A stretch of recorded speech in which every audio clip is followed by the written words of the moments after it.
Thank you, everyone who is in attendance and online. I'd like to welcome you to the formal board meeting of the Maricopa County Board of Supervisors for Wednesday, March 25th, 2026. Madam Clerk, will you please call the roll? Thank you, Madam Chair. Supervisor Gallardo? Here. Vice Chair Lesko? Here. Supervisor Galvin? Here. Supervisor Stewart? Here. Chair Brophy McGee? Here. We have full board membership in attendance. We will now proceed to invocation and Pledge of Allegiance. Supervisor Gallardo, please introduce your guest. Thank you, Madam Chair. It is always an honor to have someone from our family to be able to participate. I'm looking in the audience. Oh, there he is in the back. To have someone from our own county family to help us kick off today. So today I have the director of our library district, Jeremy Reeder, here. And if it's okay, ma'am, I would love to say a few words afterwards. Absolutely. Thank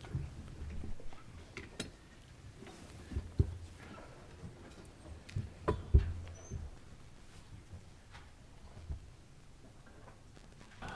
Our Father in heaven, we are so grateful for this day. We are so grateful for this nation in which we live and for this opportunity that we have to participate in this civic opportunity. We are grateful for those that are here, those that serve, and those that are utilizing their citizenship in such a manner. Father, we are concerned nationally and locally about the level of contention that besets us in this day and age. And so we ask for an added measure of peace to be with us in this meeting, that this business will be conducted in a peaceful manner. We are grateful, Father, for those that are serving here. And we again ask for an added measure of wisdom for our board and for those whose decisions are to be made, even the wisdom of Solomon, that we may know thy will concerning this great work in this great community. We are again grateful for all that we have been given and the opportunity we have to be here today, and we say these things in the name of Jesus Christ. Amen. Amen. And now for the pledge. I pledge allegiance to the flag of the United States of America and to the republic for which it stands, one nation, under God, indivisible, with liberty and justice for all.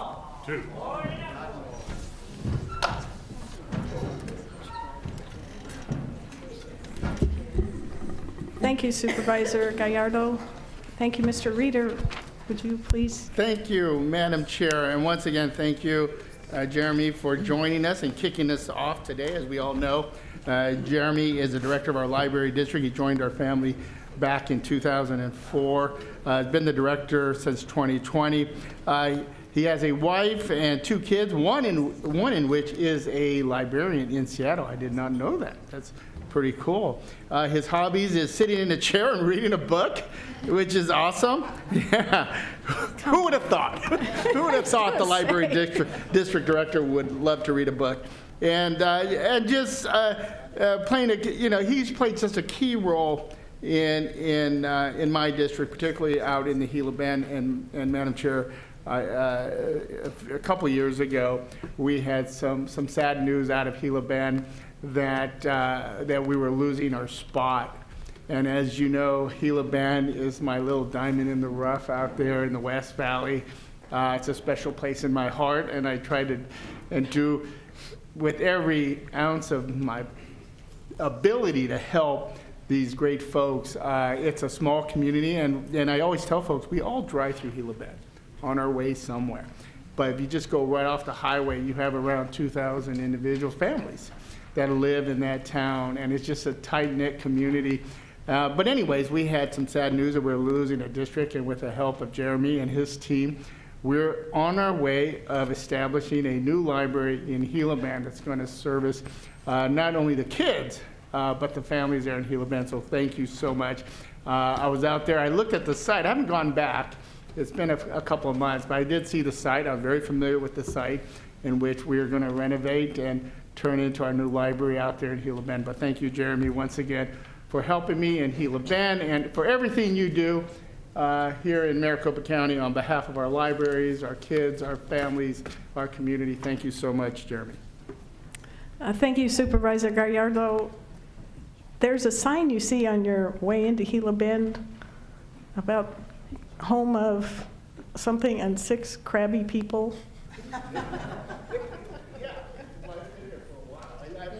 Have you figured out who the crabby people are? Okay. I'm familiar with the sign. Oh, it's so funny. There's something about Gila Bend. There is.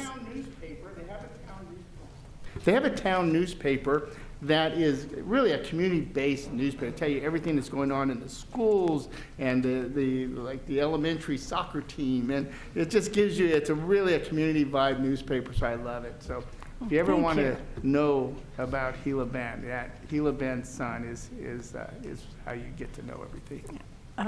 Lots of years in the legislature, the rural schools tour was unforgettable. So thank you for a little more history and background on Gila Bend.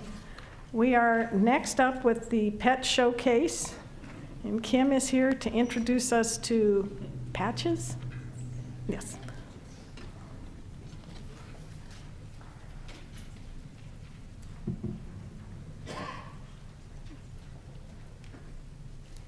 Aw. I wasn't sure if she was going to let me pick her up. She's a little squirrely.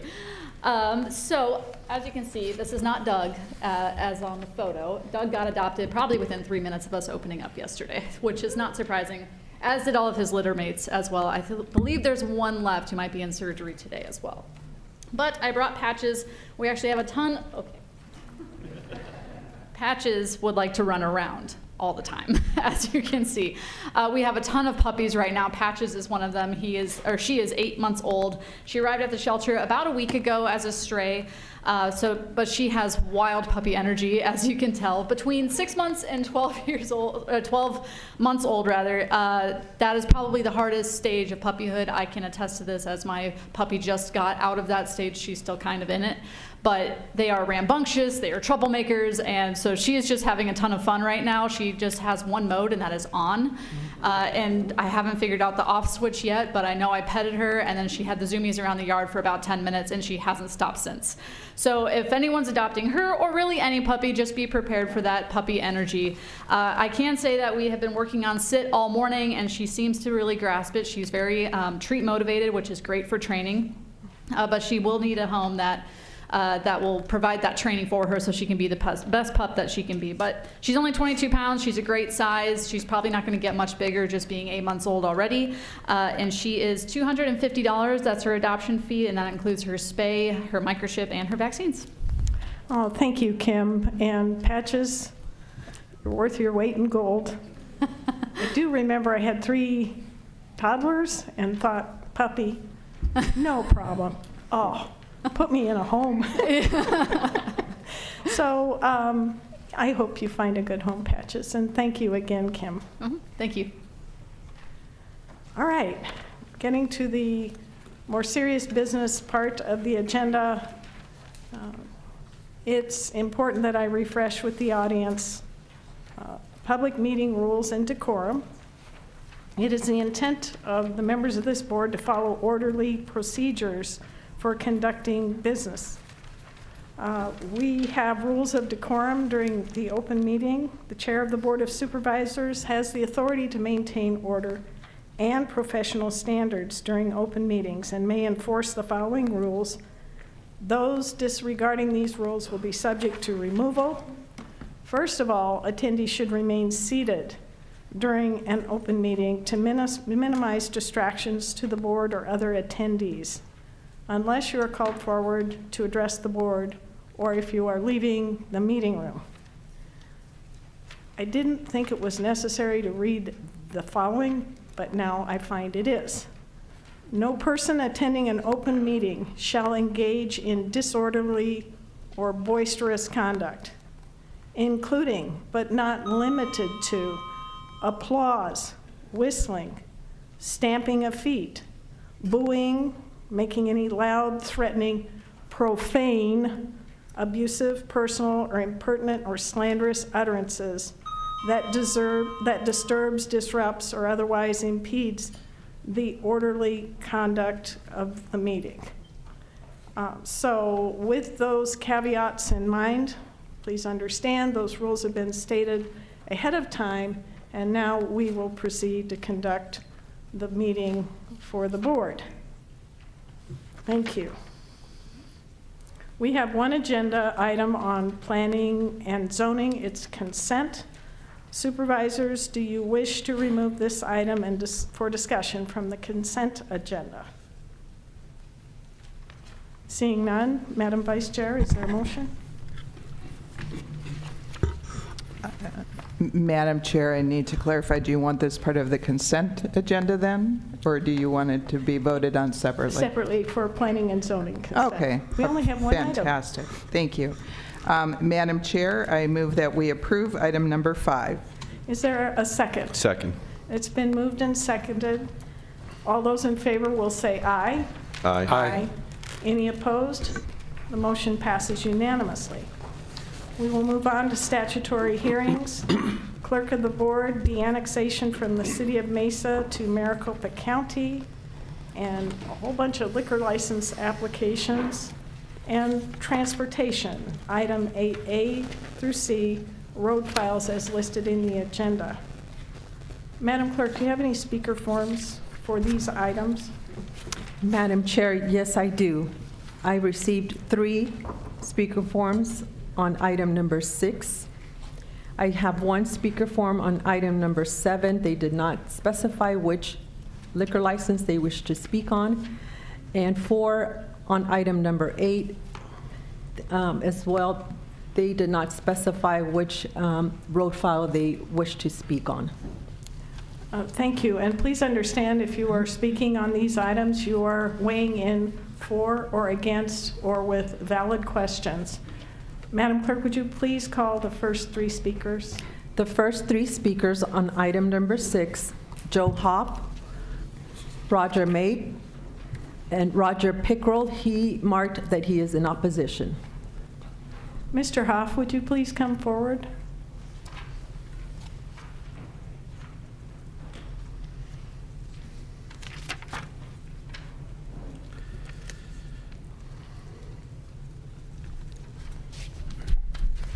Welcome. Good morning. I'm using my allotted time. I trust decorum will be maintained and any interruptions will be noted for the record. I would like to ask a broader procedural question. Number 1, while this item is being discussed individually, can you explain why other items involving millions and even billions of dollars are placed in the consent agenda and approved in a single motion? Madam Chair. Number 2, what criteria determines Hoff. whether an item... Please confine your comments to support or opposition of the item, deannexation from the City of Mesa to Maricopa County. Thank you. Madam Clerk, Mr. Mape.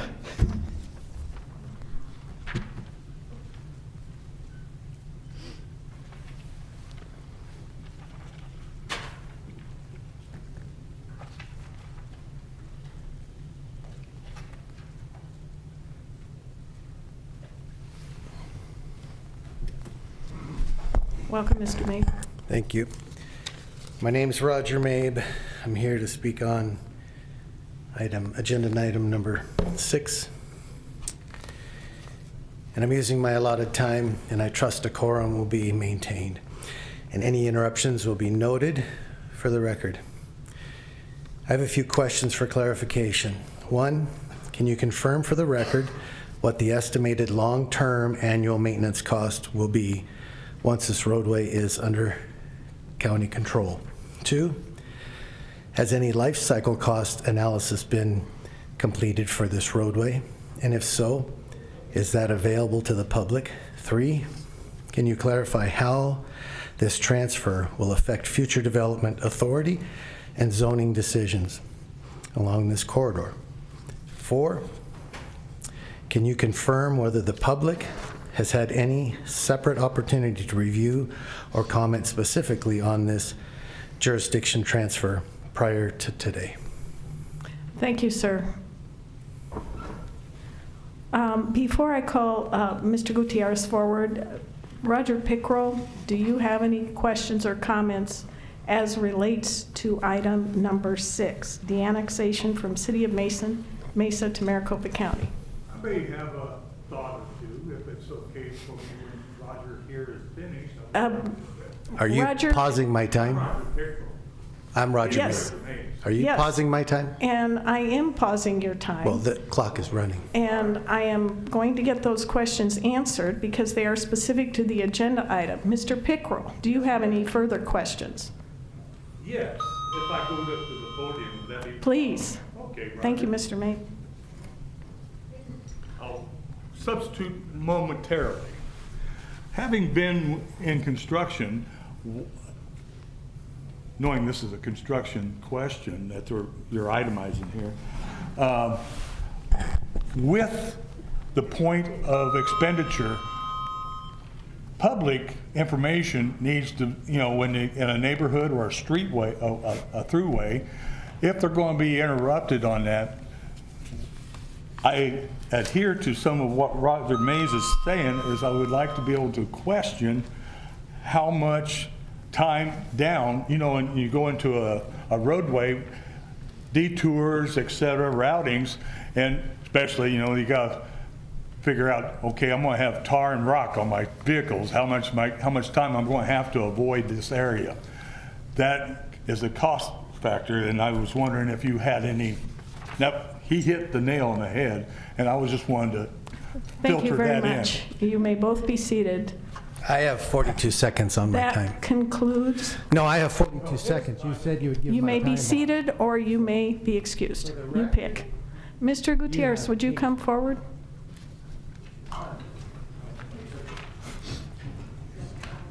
So, Mr. Gutierrez, I'm assuming you made note of the questions. Long-term maintenance. Oh, and Mr. Alex, I will ask you both to introduce yourself so the audience knows who's testifying. Good morning. I'm Jesse Gutierrez, Director of Transportation. Alex Smith, Director of Real Estate. Thank you. So we had some questions about the long-term maintenance, life cycle cost, transfer impact, public input, notice to the public, of an estimated time of the project for those who will be inconvenienced. Mr. Gutierrez. Good morning, Madam Chair, members of the board.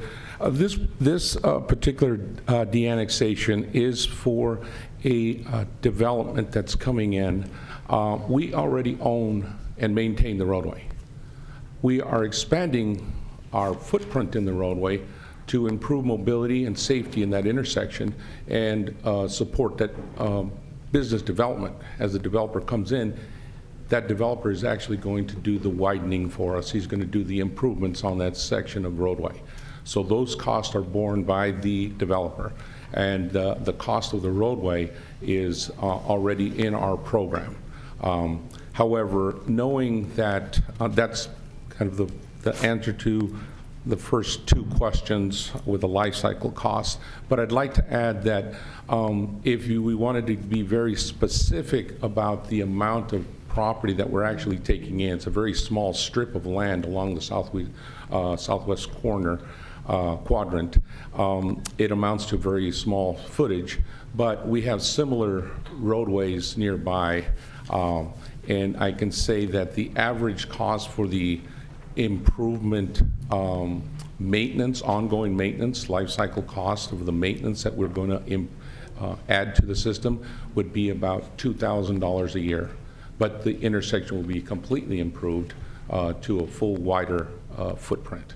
So this is a very minor, we're asking Mesa to de-annex a portion of their annexation to give us the room we need to build our bigger intersection. Very straightforward.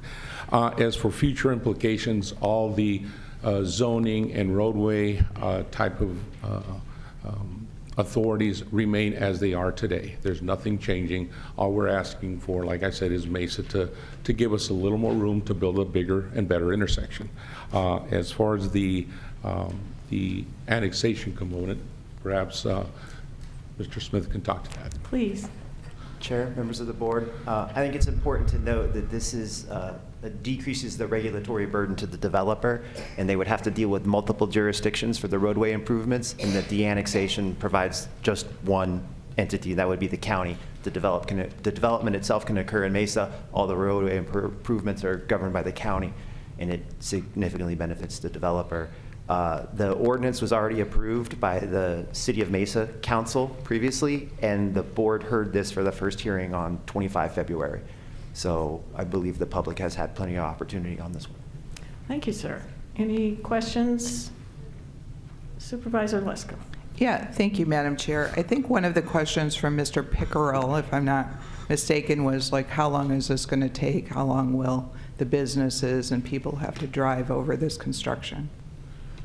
Madam Chair, Supervisor Lesko, once we have the actual development plan in place, we will notify the public and have a very specific schedule of the timeframes. It's early on, obviously, in the process right now. Once we get to that point, we will be sharing that and do extensive public outreach to businesses and residents alike in the affected area. And of course, like all our projects, we try to expedite the work, minimize the impact of traffic, and while we are impacting traffic, we try to be as efficient as possible and keep it safe, but also move as much traffic through the intersection as possible and through the improvements themselves. So once we get to that point, we will do extensive public outreach. Thank you. Any other questions? Madam Chair. Supervisor Stewart. Thank you very much. Mr. Gutierrez, thanks so much, and appreciate the questions. This is great for the neighborhood, right? It's great for the community. We're expanding roads, we're making them safer. This is what good communities do. And what is really remarkable to me about the initiative to lower the burden. We need housing, we need better roads, and to be able to annex this into the county makes that streamlined. So I appreciate the work that you guys have done on this. Thank you. Thank you, Madam Chair. Thank you, Supervisor. We will proceed then to comments, public comment on 7A. I am assuming, and thank you very much, I'm assuming we will take this as a package if need be separately, but 7A through E, Madam Clerk, liquor license applications. Madam Chair, I have one speaker form from Louis Garza. She wishes to speak on item 7.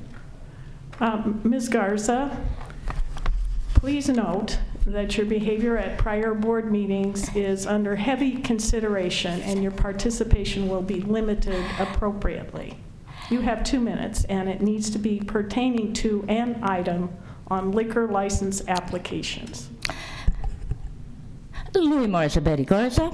As I'm looking at 7A, B, C, D, and E, I did a review of all these liquor licenses throughout the year, and I noticed that these items are literally the Jeffrey Epstein of redacted documents, heavily redacted. And it seems that the majority of the names that are on here were thrown into ChatGPT, and they just spit out all sorts of letters. What my questions are going to be, and I think this is ripe for a Nick Shirley investigation, I want to know, and my understanding is that there are limited liquor licenses to be issued. And I know they transfer, they move, they do a lot of things, but looking at the addresses, these are all little mom and pop stores that want to be liquor license locations.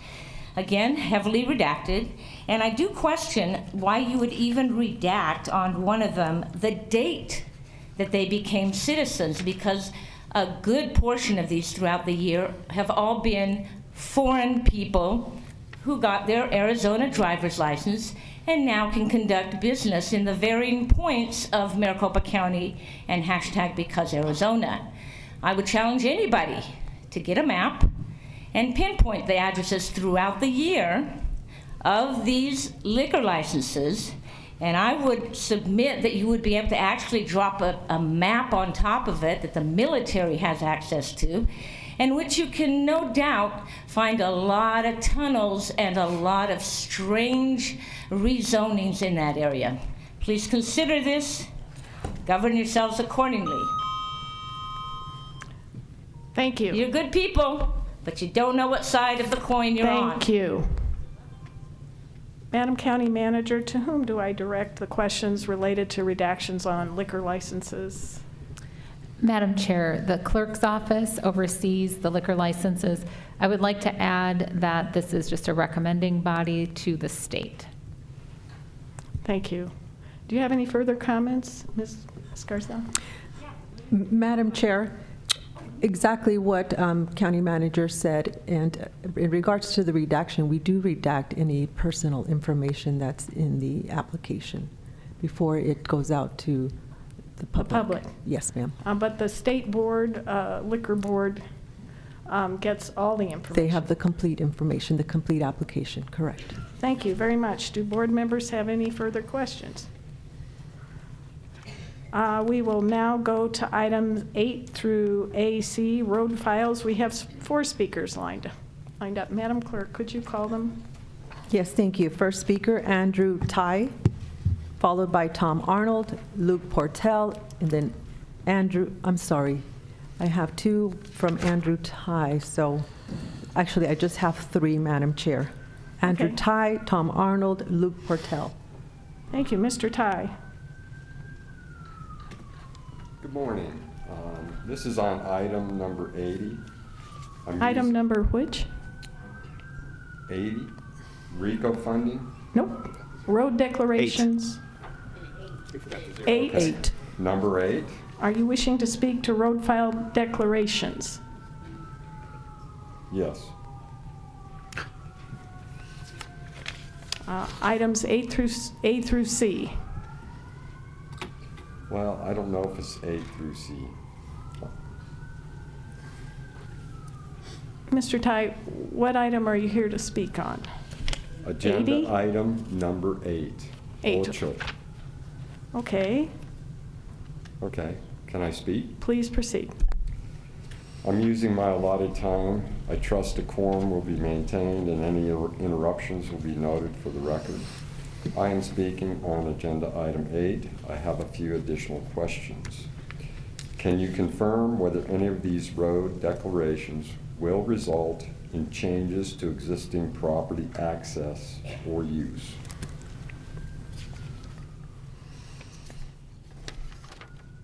Could any of these actions affect driveways, easements, or how the property owners currently use their land?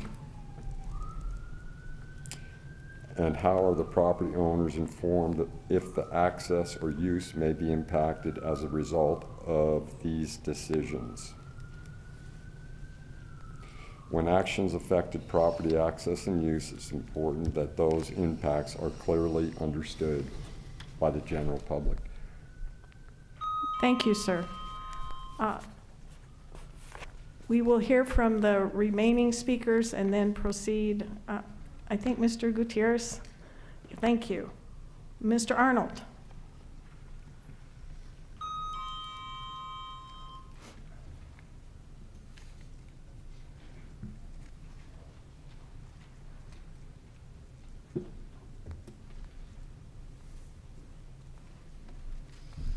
Morning. Good morning, sir. I am using my allotted time. I trust decorum will be maintained and any interruptions will be noted for the record. I am speaking on agenda number 8. I would like clarification on the following. And again, there's 4 items that I would like clarification on. So, 1, can you confirm for the record whether these road declarations include the authority for property acquisition through condemnation? 2, are there any affected property owners tied to these road files, and have they all been notified? 3, what criteria determines when a roadway is formally brought into the county system? And number 4, is there any publicly accessible list of all road files currently under consideration or planned for future declaration? Thank you, sir. Thank you. Mr. Gutierrez. That concludes public participation. Madam Chair. Oops, no, never mind. One more speaker. One more. Luke Portel.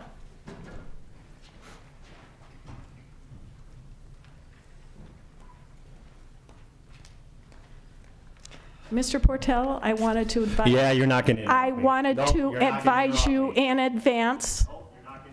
I want to advise you in advance. You are excused. Okay, I'll let the sheriff ask. You're excused, please. All right. Jesse and Alex. We have some questions from public participation. Hopefully you made note. I attempted to.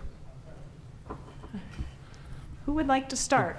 Good morning. Good morning, sir. I'll start. Jesse Gutierrez, Director of Transportation. I'll start here by just clarifying that one of the road files, the initial road file, is for a roadway project. It's to create a new roadway, an existing roadway, and expand it to its full capacity again, similar to our earlier discussion. That's from 107th Avenue to 95th Avenue on MC 85. We're going to do a project to do a widening, street lighting, sidewalks, all a full improvement on that section of roadway on MC 85. The other two road files are essentially through platting.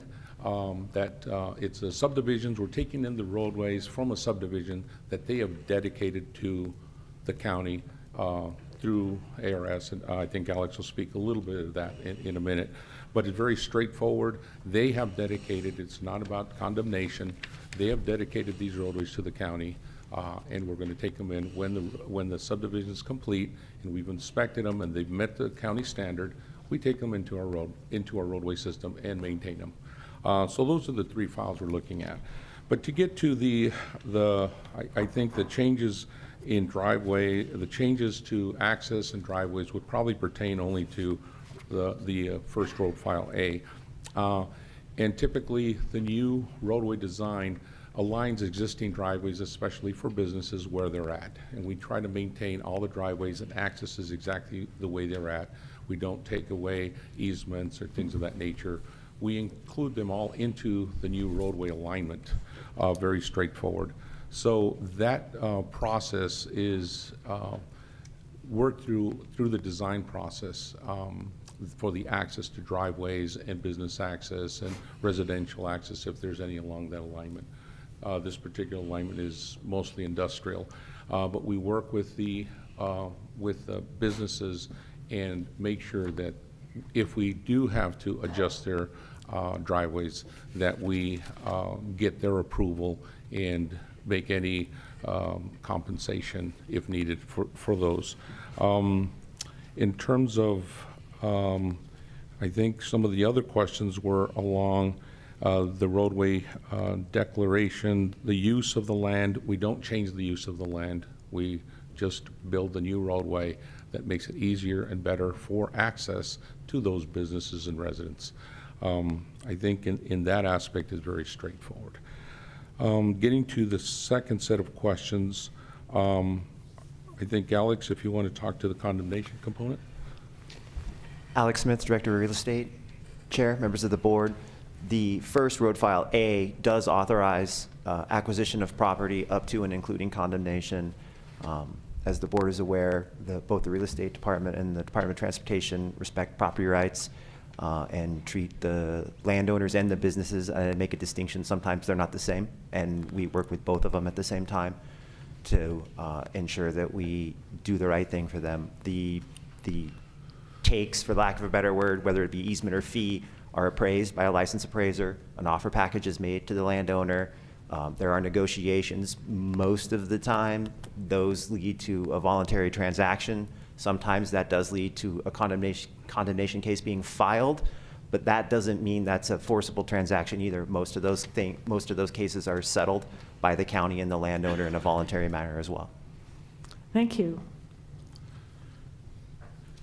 Supervisor Lesko. Thank you, Madam Chair. When you talked about these particular cases, was there condemnation on the A through C? The A is a new road file, and there has not been. And then B and C are pursuant to a different state statute that basically says if the county approves a plat in which the roads are dedicated, if they're built to our standards, we have to take them in.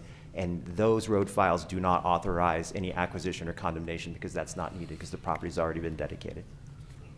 Thank you. Any other questions? Madam Chair, thank you. Mr. Stewart. Thank you. So in this one, did we have any neighbors that were concerned about this? Anybody show up today? Madam Chair, Supervisor Stewart, none that come to mind. That there's maybe some early negotiations of locations of driveways and things of that nature, but none that are opposed to. And the HOA wanted this, right? Absolutely. In BNC, they are absolutely there. They absolutely want Well, that's a good thing. I appreciate it. Thank you, Madam Chair. Thank you. Any further comments or questions from board members? County Manager Pokorski. Thank you, Madam Chair. I wanted to add, I also heard a question about where you can see our roadways. And on the Maricopa County Department of Transportation site, we have a roadway information tool, and it'll show you which roads are open and declared and what our extent of our right-of-way is. Yes. And will that be part of our transportation infrastructure transparency initiative? Madam Chair, yes, absolutely will be. Or infrastructure, but yes, I'm so excited about that project. So more to come. Hearing no other questions from board members and excusing you both with thanks, we will proceed to a vote on items 6, 7, A through E, and 8, A through C. Madam Vice Chair, is there a motion, please? Madam Chair, I move that we approve items 6 through 8C. Thank you. It's been moved. Is there a second? Second. It's been moved and seconded. Hearing no further discussion, we will proceed to a vote. All those in favor, please say aye. Aye. Aye. Any opposed? Motion passes unanimously. Moving on to the Board of Supervisors consent agenda items 9 through 76. Do board members have any items they wish removed? Hearing none, I will maintain discretion to comment following our vote on consent agenda items after the vote. Madam Vice Chair. Thank you, Madam Chair. I move that we approve items number 9 through 76. Thank you. Is there a second? Second. It's been moved and seconded. Hearing no further discussion, all those in favor will please say aye. Aye. Those opposed? Motion passes unanimously. Thank you for the board's indulgence for me to comment on item 9, the chair's appointment to PRS Local Board, John S. Garcia. Mr. Garcia's career in the public sector spans over 40 years. He started as a police dispatcher at the University of Arizona and eventually joined the Maricopa County Attorney's Office, where he served the citizens of Maricopa County with distinction for 24 years in various capacities. He retired from the Maricopa County Attorney's Office in 2017 and assisted the department on a contract basis for 18 months and then returned to work full-time. He then joined the Maricopa County Sheriff's Department for a year in their policy development section. Not being done with pursuit of higher learning and future public service, he accepted in 2020, he accepted a contract position with the Arizona Department of Health Services, and that turned into a full-time regular position. And now he serves as the program director of the Arizona Biomedical Research Center. Back in 1997, the chairman of the Maricopa County Board of Supervisors appointed Mr. Garcia to serve as a citizen member on 2 local boards for PRS. And since 2010, he has served as acting chair for the 2 local boards. So I wanted to thank Mr. Garcia for his willingness to continue public service and thank the board for approving his nomination.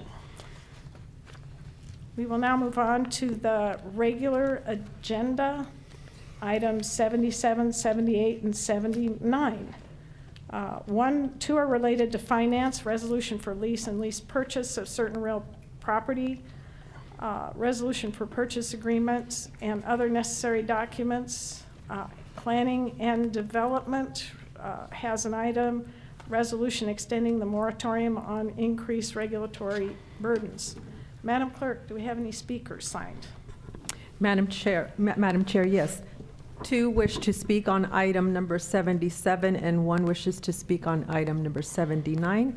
We'll call on the first speaker, Leslie Shepherd, followed by Don Hawker and Jamie Martin. I'm sorry, you said 2 or 3? 3 speakers. Okay. Ms. Shepherd. Okay, hello. All right, so on this agenda item number 77 and 78, the financial obligation is what, $330 million, broken up to $500 million over time, which obviously people are going to pay a lot more for that, long term. So my question to you is, can you confirm for the record the total repayment obligation, including interest associated with these financing instruments? What specific revenue sources are pledged or accepted to be used to repay these obligations? And are these obligations considered a debt in substance, even if structured differently? These are significant long-term financial commitments, and understanding the full obligation is critical for the public. And I want you to know that I always appreciate when you have certain individuals come up here. I've met some of them in person, and they're really wonderful people. So when we hear from them, it just reassures. So I'm grateful that they get up there and answer the questions. This is a huge budget item. Now, you didn't pull the one that was $1 billion from the consent agenda, and all of you were received a request. Excuse me, Ms. Shepherd, would you confine your comments to items 77 and 78? Oh, I thought we were doing it like the budget meeting. We can kind of go off track. 77 and 78. Yeah, so my question, I asked you 3 specific questions. And please do not regarding, interrupt the chair again. And please do not interrupt me. It's my allotted time. We have the 3 questions. You may be seated. Madam County Manager, who may we call forward to answer the 3 questions? Thank you, Madam Chair. Mike McGee, our CFO, and also Bill and Pedro, who assisted us with this item, are here as well. Thank you.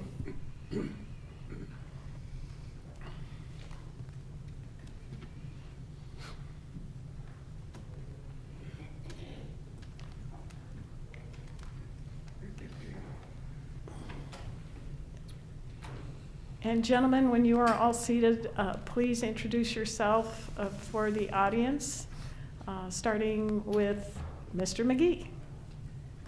Thank you for coming. Hello, Madam Chair and Supervisors. My name is Mike McGee. I'm the county's Chief Financial Officer. And My name is Pedro Miranda. I'm bond counsel with the law firm of Good morning, Madam Chair, members of the board. My name is Bill Davis. Make sure you turn your microphone on. And closer to you. Good morning, Madam Chair, members of the board.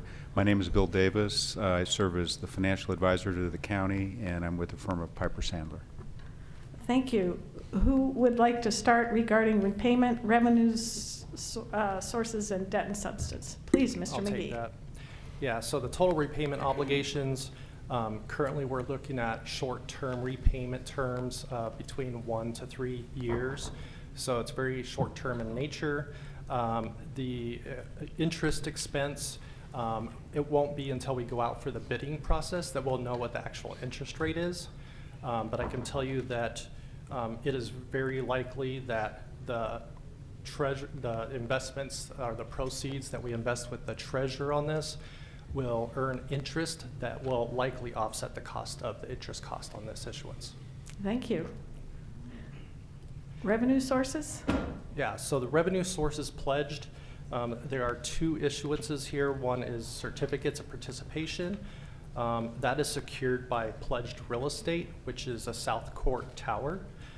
And the second one are pledged revenue obligations. That one's $200 million.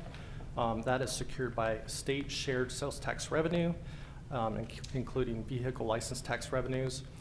And as far as what is used for the payments, that would be repaid with money we already have set aside for this. The purpose for capital expenditures being financed is it's necessary to fund these projects outside of the expenditure limit. Any capital project spending that we do is subject to the expenditure limitation. However, debt payments are excluded. and therefore this is necessary to fund those projects outside of the expenditure limit. Thank you. Do either of you, debt in substance, I think was the phrase that was used. Do you care to speak to that? Flip a coin. Madam Chair, members of the board, in each case, it's an obligation of the county. The certificates of participation, the principal and interest, will be subject to annual budget appropriation, similar to a lease. If the board at some point in time during the life of the certificates of participation determines not to appropriate the payment for debt service, then the property under a ground lease would be transferred to the trustee for the benefit of the COP holders. So it's the form of a lease agreement in essence. The pledged revenue obligations do have a distinct and specific revenue pledge. They are obligations of the county, and the county, if you approve the resolution and the pledged revenue obligations are sold, the bondholders, the obligation holders would have rights to those pledged revenues to ensure that debt service is made or paid on in a timely fashion. Thank you. Trying to be a little Captain Obvious here. Why are we using debt to finance? Could you explain that aspect of it? Because to me, it is absolutely stunning that as the largest county in, as a very large county in the United States, we have to handle our debt in this manner. Please. Yes, Madam Chair. So we have currently planned $530 million of capital project spending through fiscal year 2029.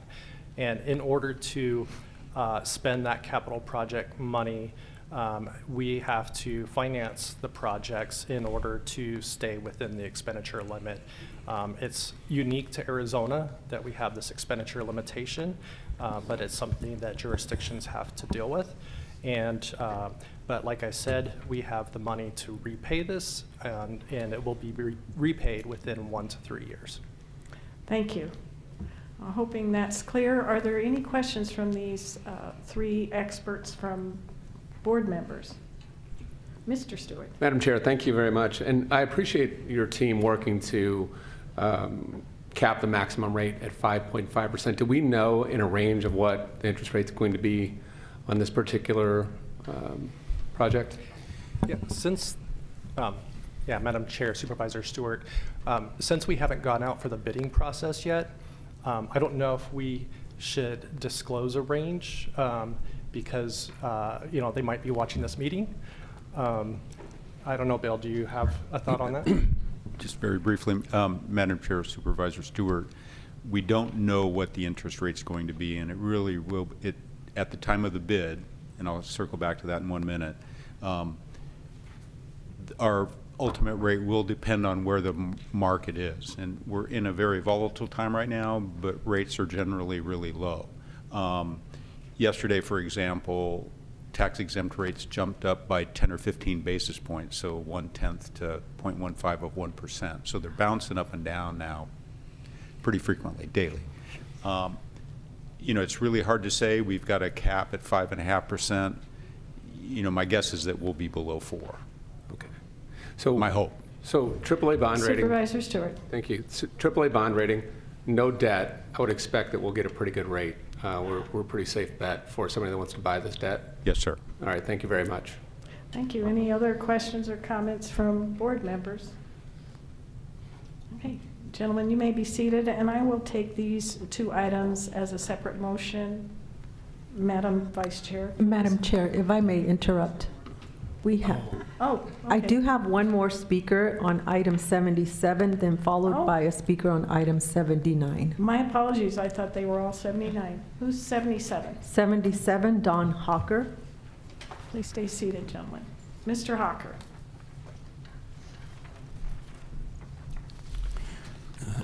My name is Don Hawker, and I think there was a mistake. Maybe my handwriting wasn't good, but I was trying to do 77 and 78, not 79.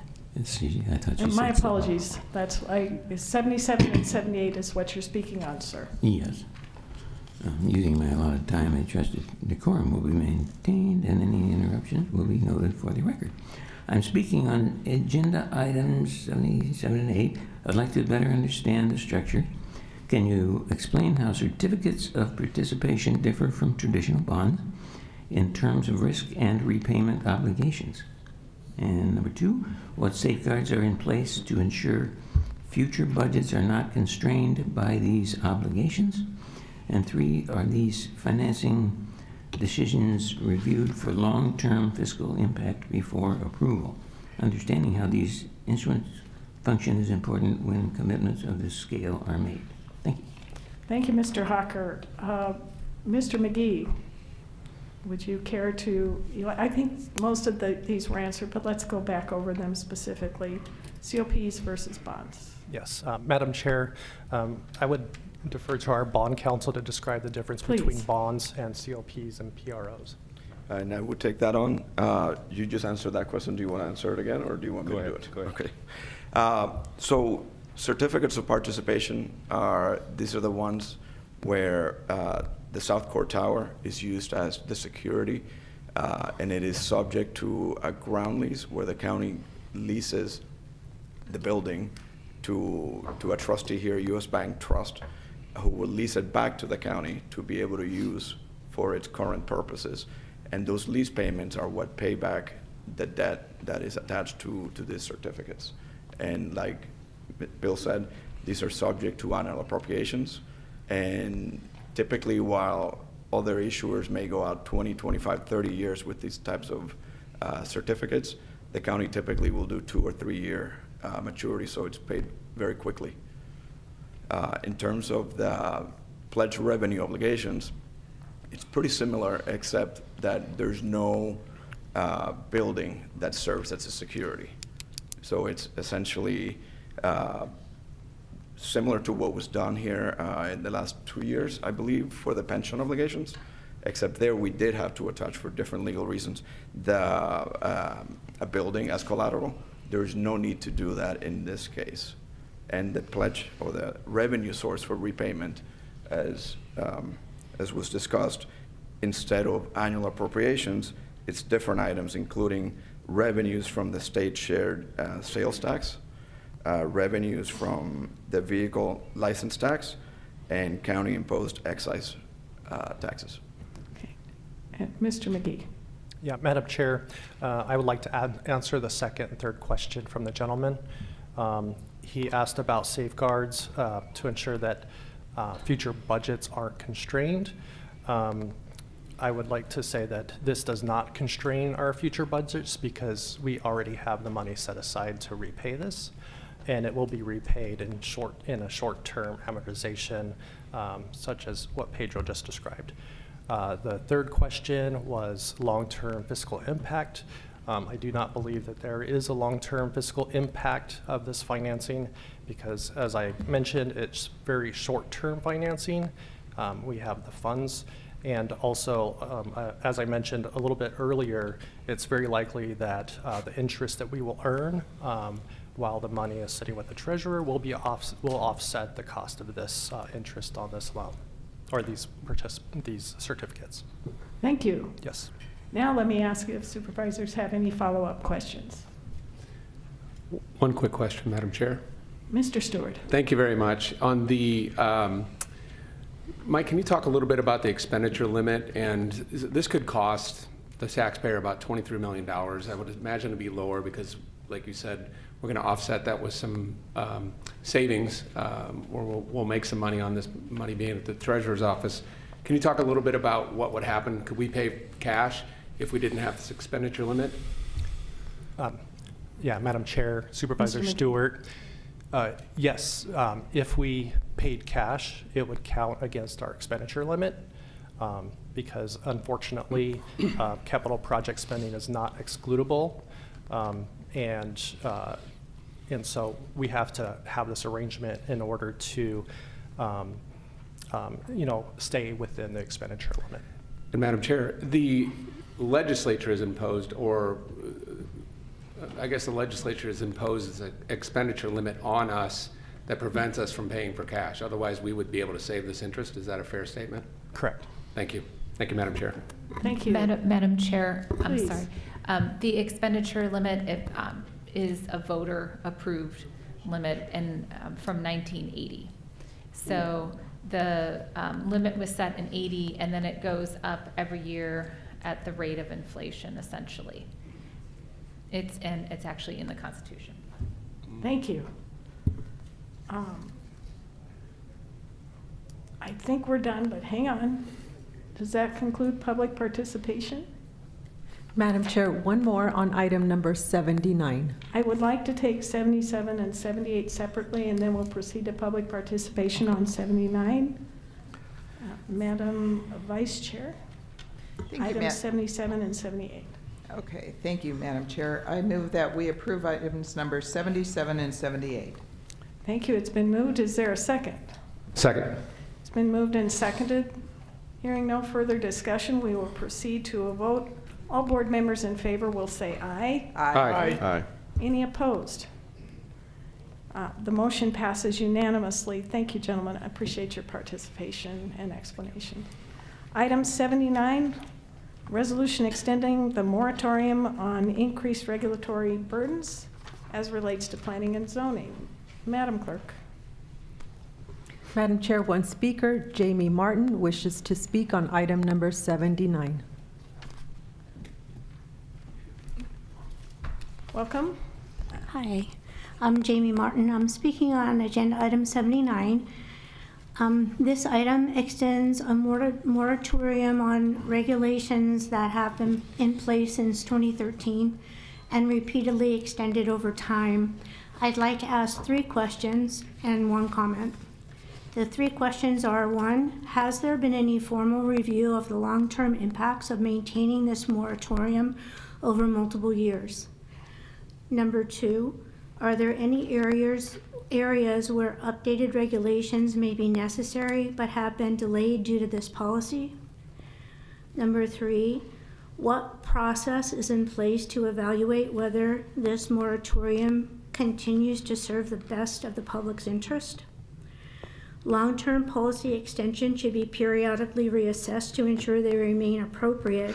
And we were just hearing about safeguards or guardrails. We need guardrails in Arizona. The 4th thing I'd like to say is when taxpayer-funded contracts or agreement certificates are affected, ongoing review is necessary to ensure transparency that terms and conditions are being followed. Thank you. Thank you for your questions. Madam County Manager, do you care to answer or call forward staff? Madam Chair, I can answer.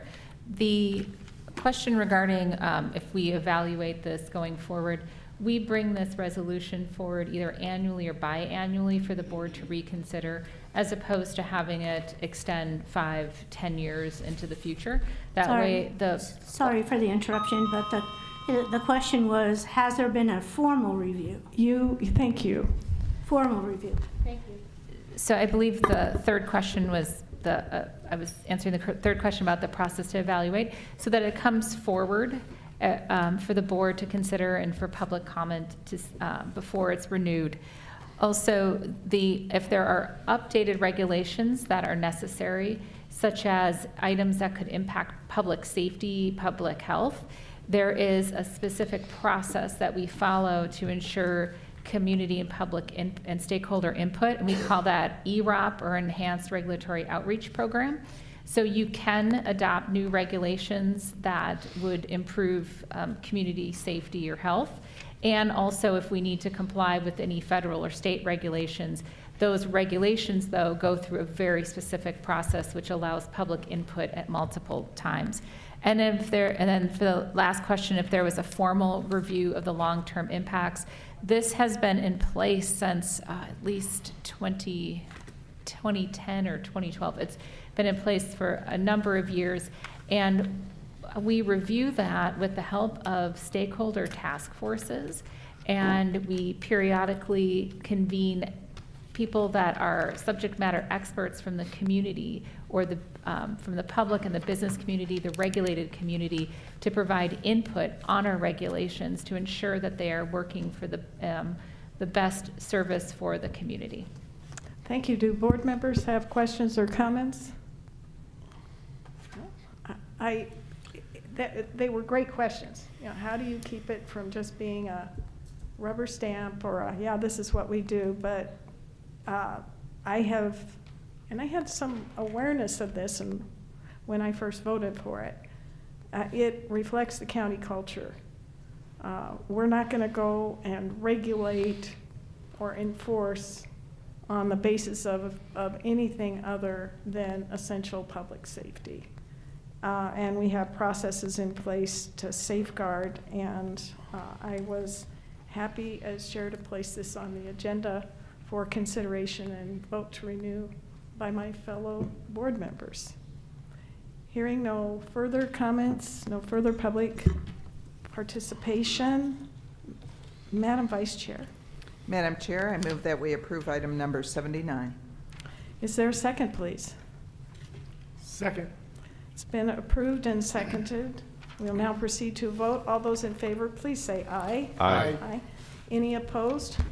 Motion passes unanimously. We now move to the Board of Supervisors addendum.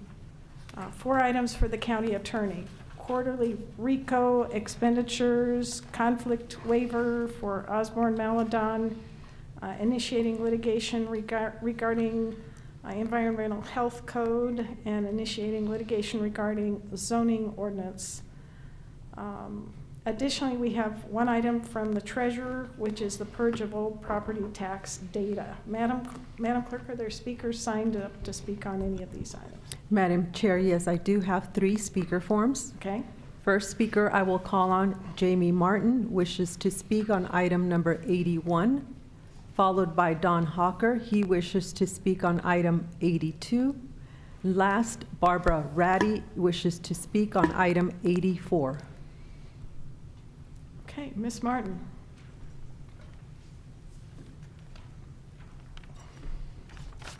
Thank Hi, you. I'm speaking on agenda item 81. This is one of the this is one of the agenda items that was added after Monday. Nearly 70% of the agenda is grouped into consent, meaning the majority of decisions are approved without individual discussion unless a board member chooses to put them on. How does the county ensure there's no conflict of interest when approving representation adverse to the county?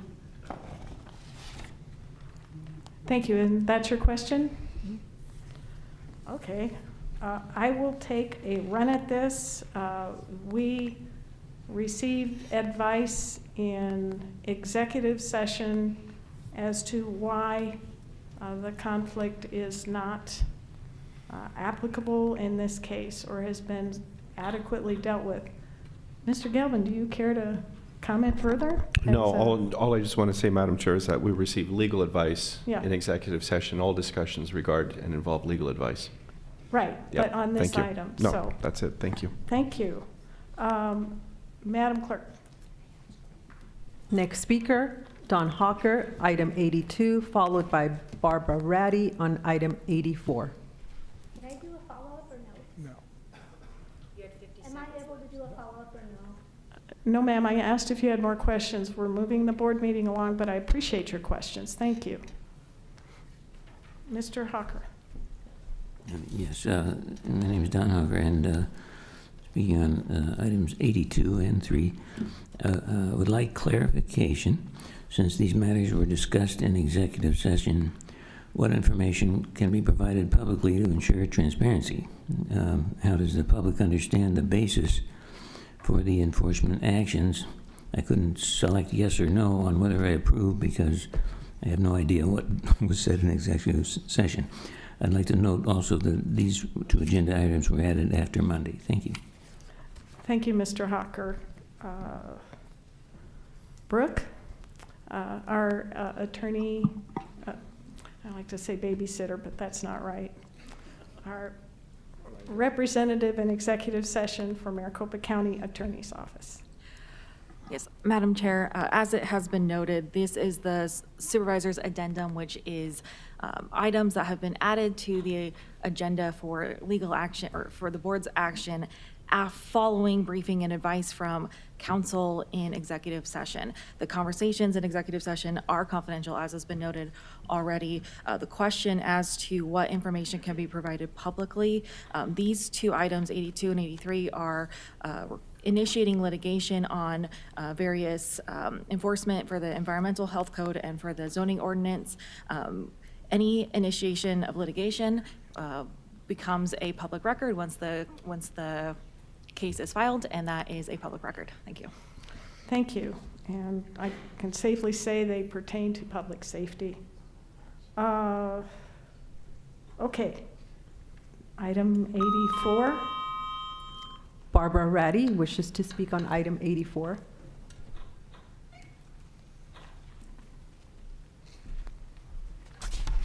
Welcome. I'm going to apologize. I just don't feel like speaking right this moment. Okay. Well, thank you for signing up. Hearing no further discussion from board members, we will proceed to a vote on items 80, 81, 82, 83, and 84. Madam Vice Chair. Madam Chair, I move that we approve items 80 through 84. Thank you. Is there a second? Second. Finally, I had so many wallflowers on the seconds. Thank you. I think Supervisor Galvin landed there first. Barely. Barely, that's what I mean. So we will proceed to a vote. All those in favor will say aye. Aye. Aye. Any opposed? Motion passes unanimously. We will now recess as the Board of Supervisors and convene as the Improvement District Board of Directors. Items 85, 86, and 87. Madam Clerk, are there any speakers? Madam Chair, yes, I do have two speaker forms. First speaker, Tom Arnold, wishes to speak on item number 85, followed by Roger Mabe on item 86. Thank you. Mr. Arnold.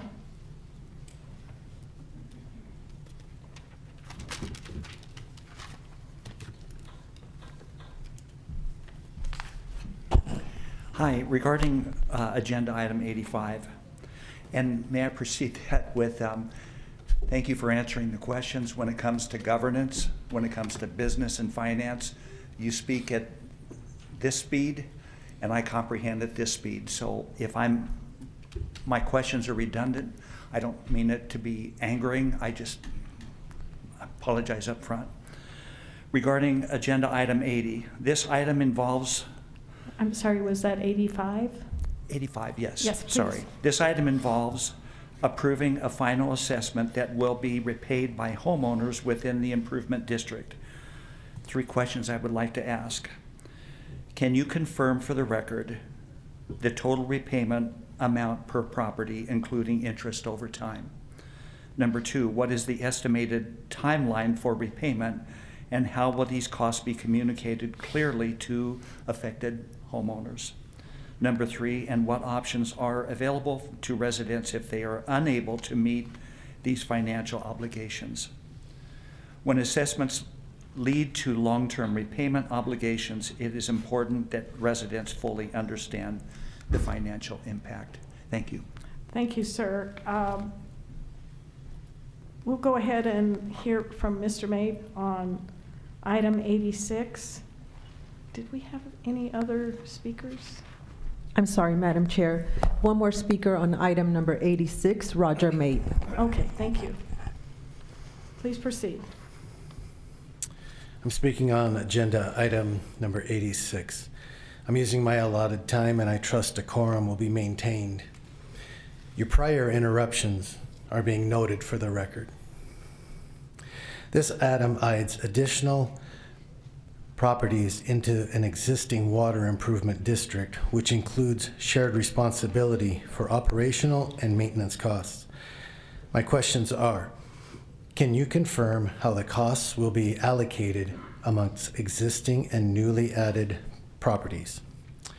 Are there any projected increases in ongoing maintenance or operational expenses as a result of this expansion? 3, how are residents informed of their long-term financial responsibilities when entering into these districts? Expanding districts may provide services, but they also create ongoing financial obligations that should be clearly understood. For the record, I drive 3 hours round trip, and I'm constantly denied the webinar. Please answer these questions. Please answer these questions.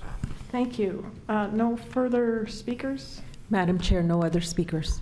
Okay, we will proceed. Madam County Manager, for items 85 and 86, who would like to come forward? I think one is Mr. Gutierrez. Madam Chair, yeah, Mr. Gutierrez, and I don't know if you have anyone else from your team. Lana wants to come. Thank you, and appreciate your testifying, and please introduce yourselves again for the audience, starting with Mr. Gutierrez. Good morning, Madam Chair, members of the board. I'm Jesse Gutierrez. For these items, I am your county engineer. Thank you. Good morning, Madam Chair. Is your microphone on? Can you pull it closer? And closer. And closer. Okay. Good morning, Madam Chair and Supervisors. I'm Alana Lewicki, and for this item, I am the Superintendent of the Streets. Thank you. So just a brief introduction on item 85, and then Alana, Ms. Lewicki will give you details to the cost and the questions. Essentially, this has been a long-term project, the pavement improvement district. We've been working on this for several years, over 5 years, and the residents are very well informed. We've been to the board on this item for 4 previous steps, and we'll be back for 2 more in the very near future.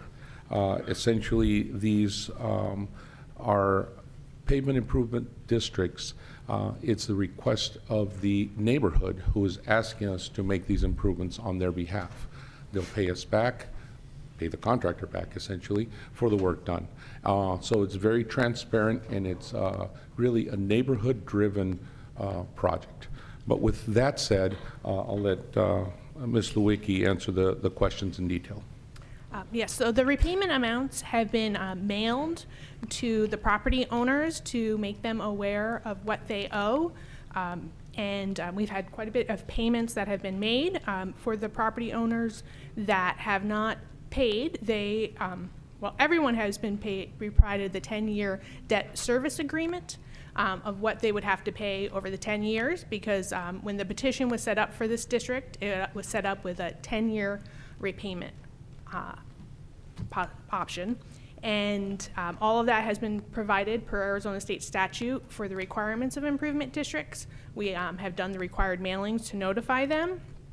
And if they have not made their cash payments, they will be following the 10-year repayment schedule. Thank you. Is that for item 85 only, or do you Yes, want to that is address only 86? Yes, that's, Madam Chair, that's for 85. And to add to Alana's reply is they've had the option to either pay up front initially and or go out to the 10-year financing option.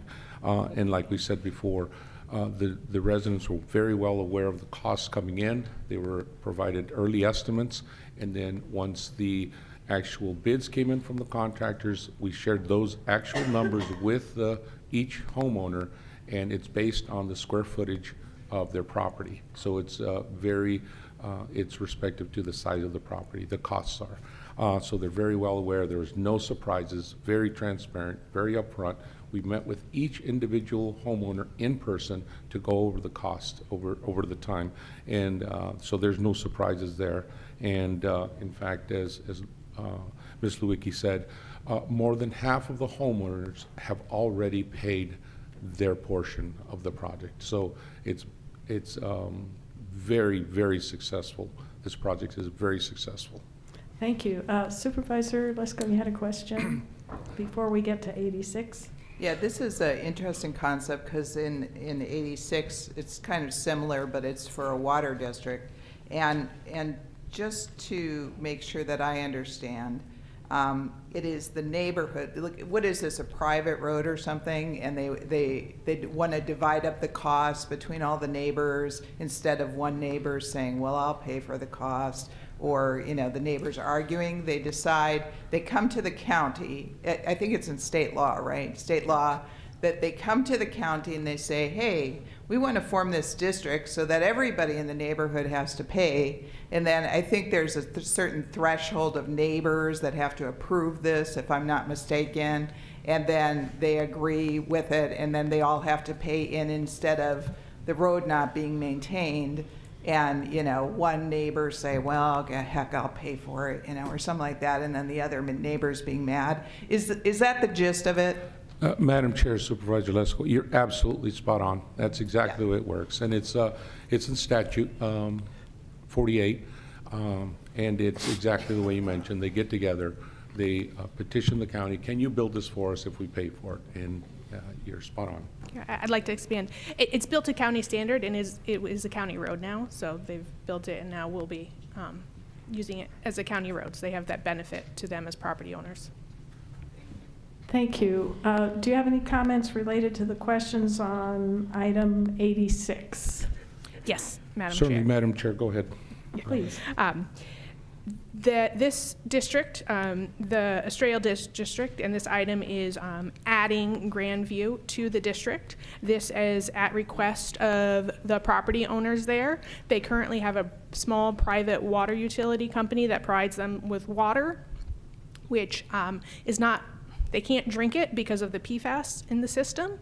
And so ADEQ came to us and asked if we could, they have a grant to provide the connection, and the property owners asked for a petition to be added to the Estrella Dells Improvement District. The first question that was asked was about how the costs are allocated. The costs for this district are based on the acreage, and the water utility provides us with the costs, and we maintain the service lines and the water lines out there. So they will be, the costs will be distributed for all properties per acreage. Thank you. Any questions from board members? Comments? Thank you both so much. Thank you. Hearing no further public participation, Jasmine's running around, so I want to be sure. Madam Chair, no other speakers on these we're items. good. We will proceed to a vote on items 85 through 87. Is there a motion, please? Thank you, Madam Chair. I move that we approve items number 85 through 87. Thank you. Second? Second. It's been moved and seconded. Hearing no further discussion, we will proceed to a vote. All those in favor will say aye. Aye. Those opposed? Motion passes unanimously. We will adjourn as the Improvement District Board of Directors and convene as the Flood Control District Board of Directors on items 88, 89, 90 through 91, 92, and 93. Madam Clerk. Madam Chair, I do have one speaker form. Louis Mar Garza wishes to speak on item number 89. Item 89. Thank you. Ms. Garza.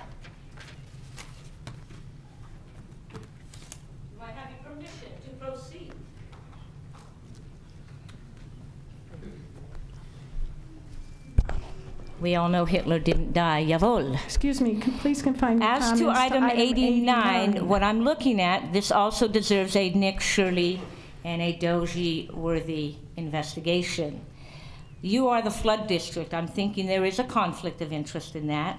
I have noticed throughout the year that you are very generous in, assisting people who seem to not get in their heads that they... Item 89. 89 flood district, exactly. Are you on another document, Ms. Brophy? You are... I'm on 89. I'm on Amendment the hyperlink. to I'm on the hyperlink. Of relocation benefits right. due to entitlements. So my question is, through taxpayer dollars, I have noticed throughout the year that you're very generous with these monies in helping people to relocate from flood-prone areas. I want to know, who put them in that area to begin with? Did you rezone something nearby that made that area flood prone? And you have done this over and over and again. There are many of them that are redacted. So I would like to point out that perhaps, maybe just likely, that this is yet another method for you to money launder. Since you have no oversight, you are the flood district people, and if you were to add it up throughout the year, you'd have a lot of money that you're just giving away to irresponsible people. Their motorhome has been dilapidated. We have tons of people. I don't understand how you are trying to build up stories for the homeless, but you're using taxpayer money's $200-something thousand, and this is just one of many. I'd like a little bit more, since you've proven yourself to be pitifully piss-poor stewards Thank of our you. collective. You are excused. Madam County Manager. Thank you, County Manager, Madam. would you please answer what I think was a question? Please remove Ms. Garza. Thank you. Madam Chair, the Flood Control District has a program called the Flood Prone Properties Acquisition Program. It actually saves significant money as opposed from building structures, which can be... Please excuse. Please remove Ms. Garza. I knew it wouldn't take long, but I tried. You are excused.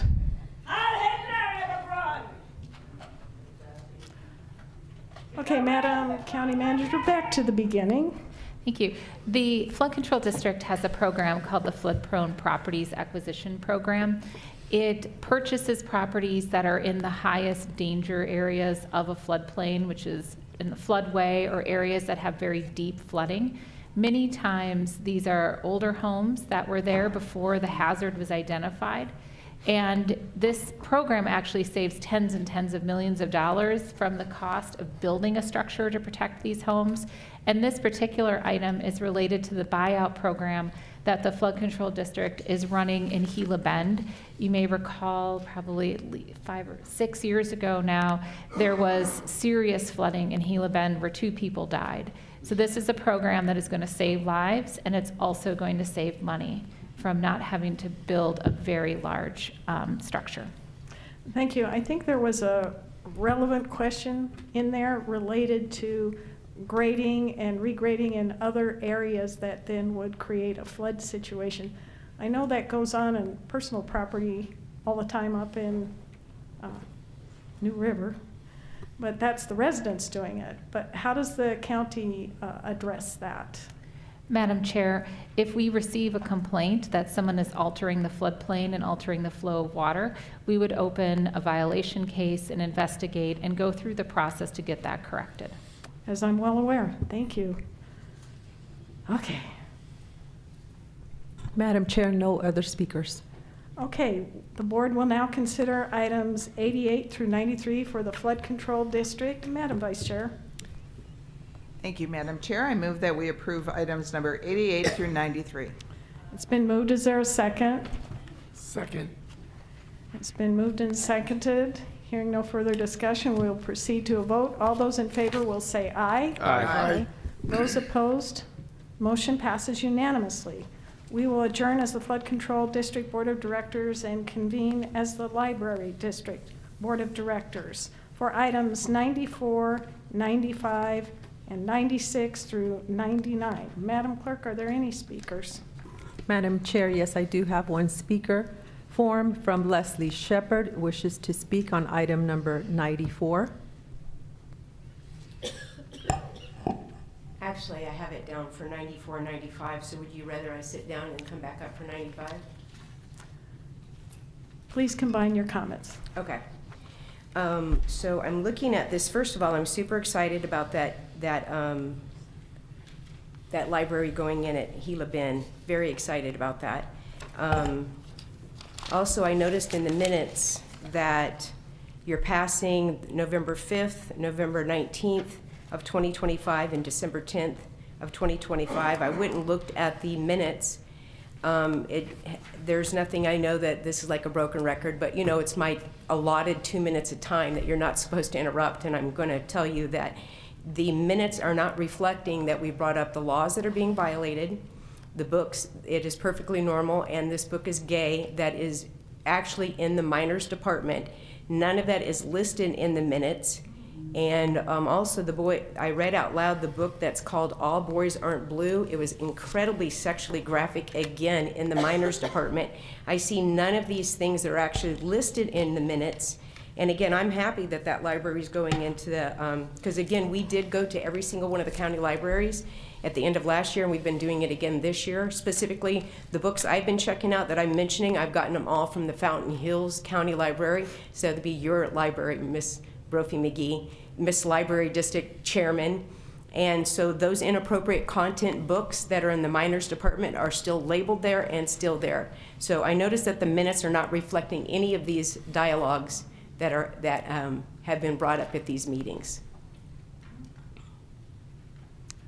Thank you for your comments. Okay, thank you. I'm going to go ahead, and I still got 10 seconds. I'll stand here while you guys are going to discuss whatever it is. Thank you. You may be excused. Have a seat.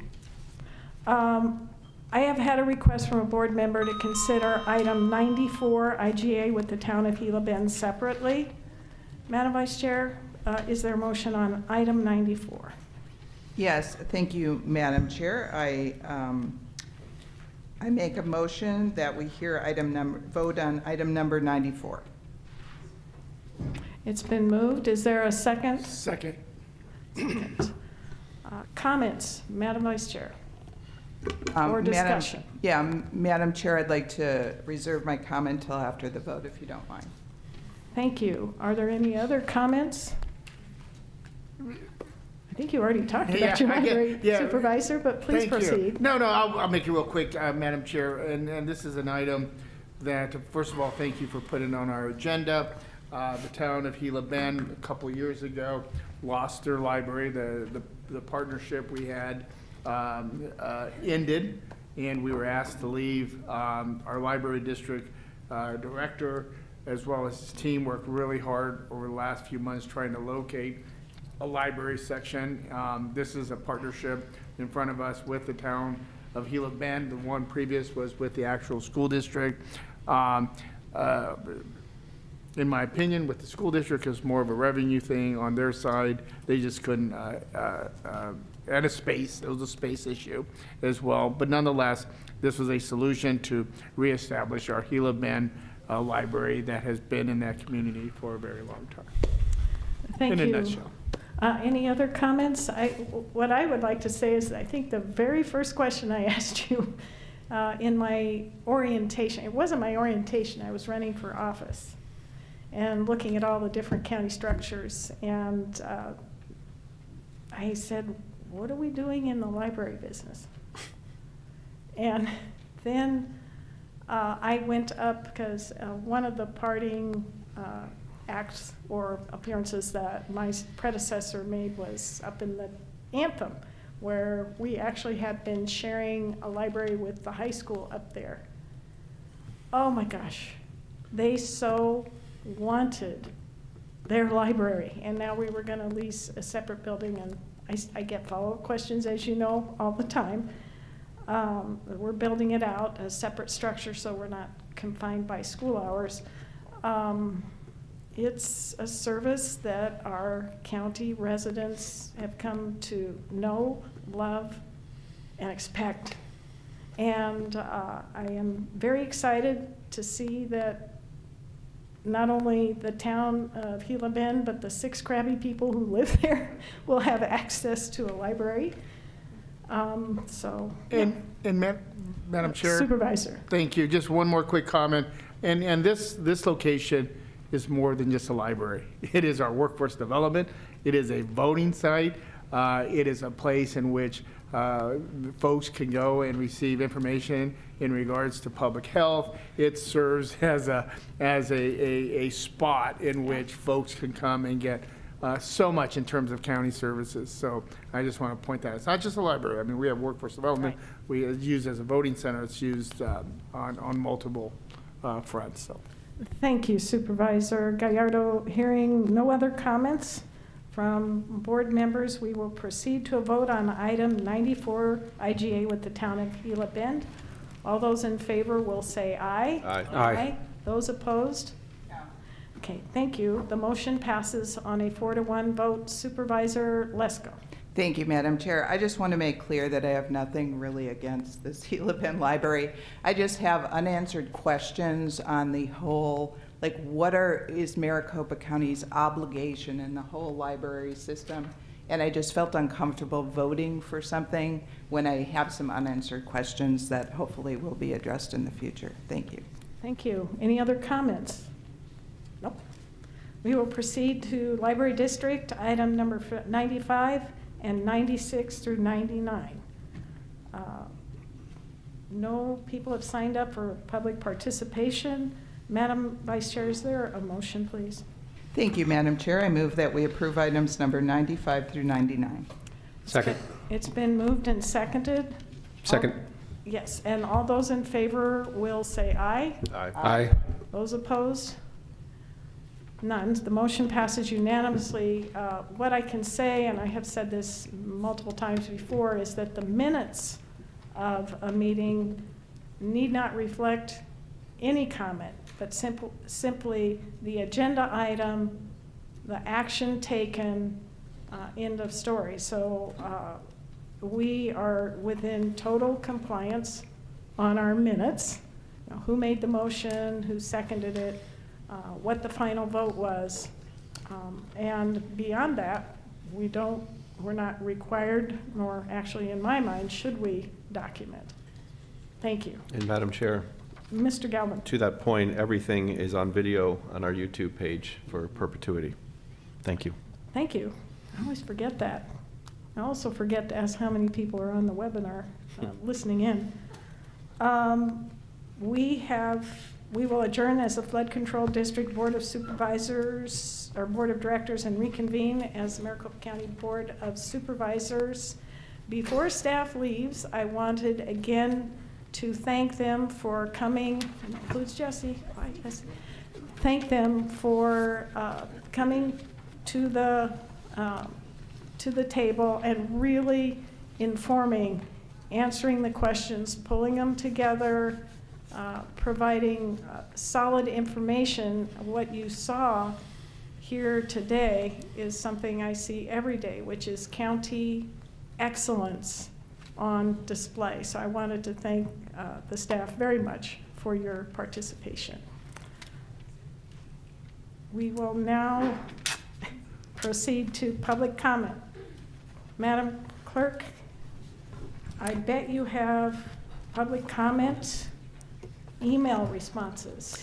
Madam Chair, that is correct. We did receive a couple of email comments regarding elections and BNSF, and these have been shared with all the board offices. Thank you very much.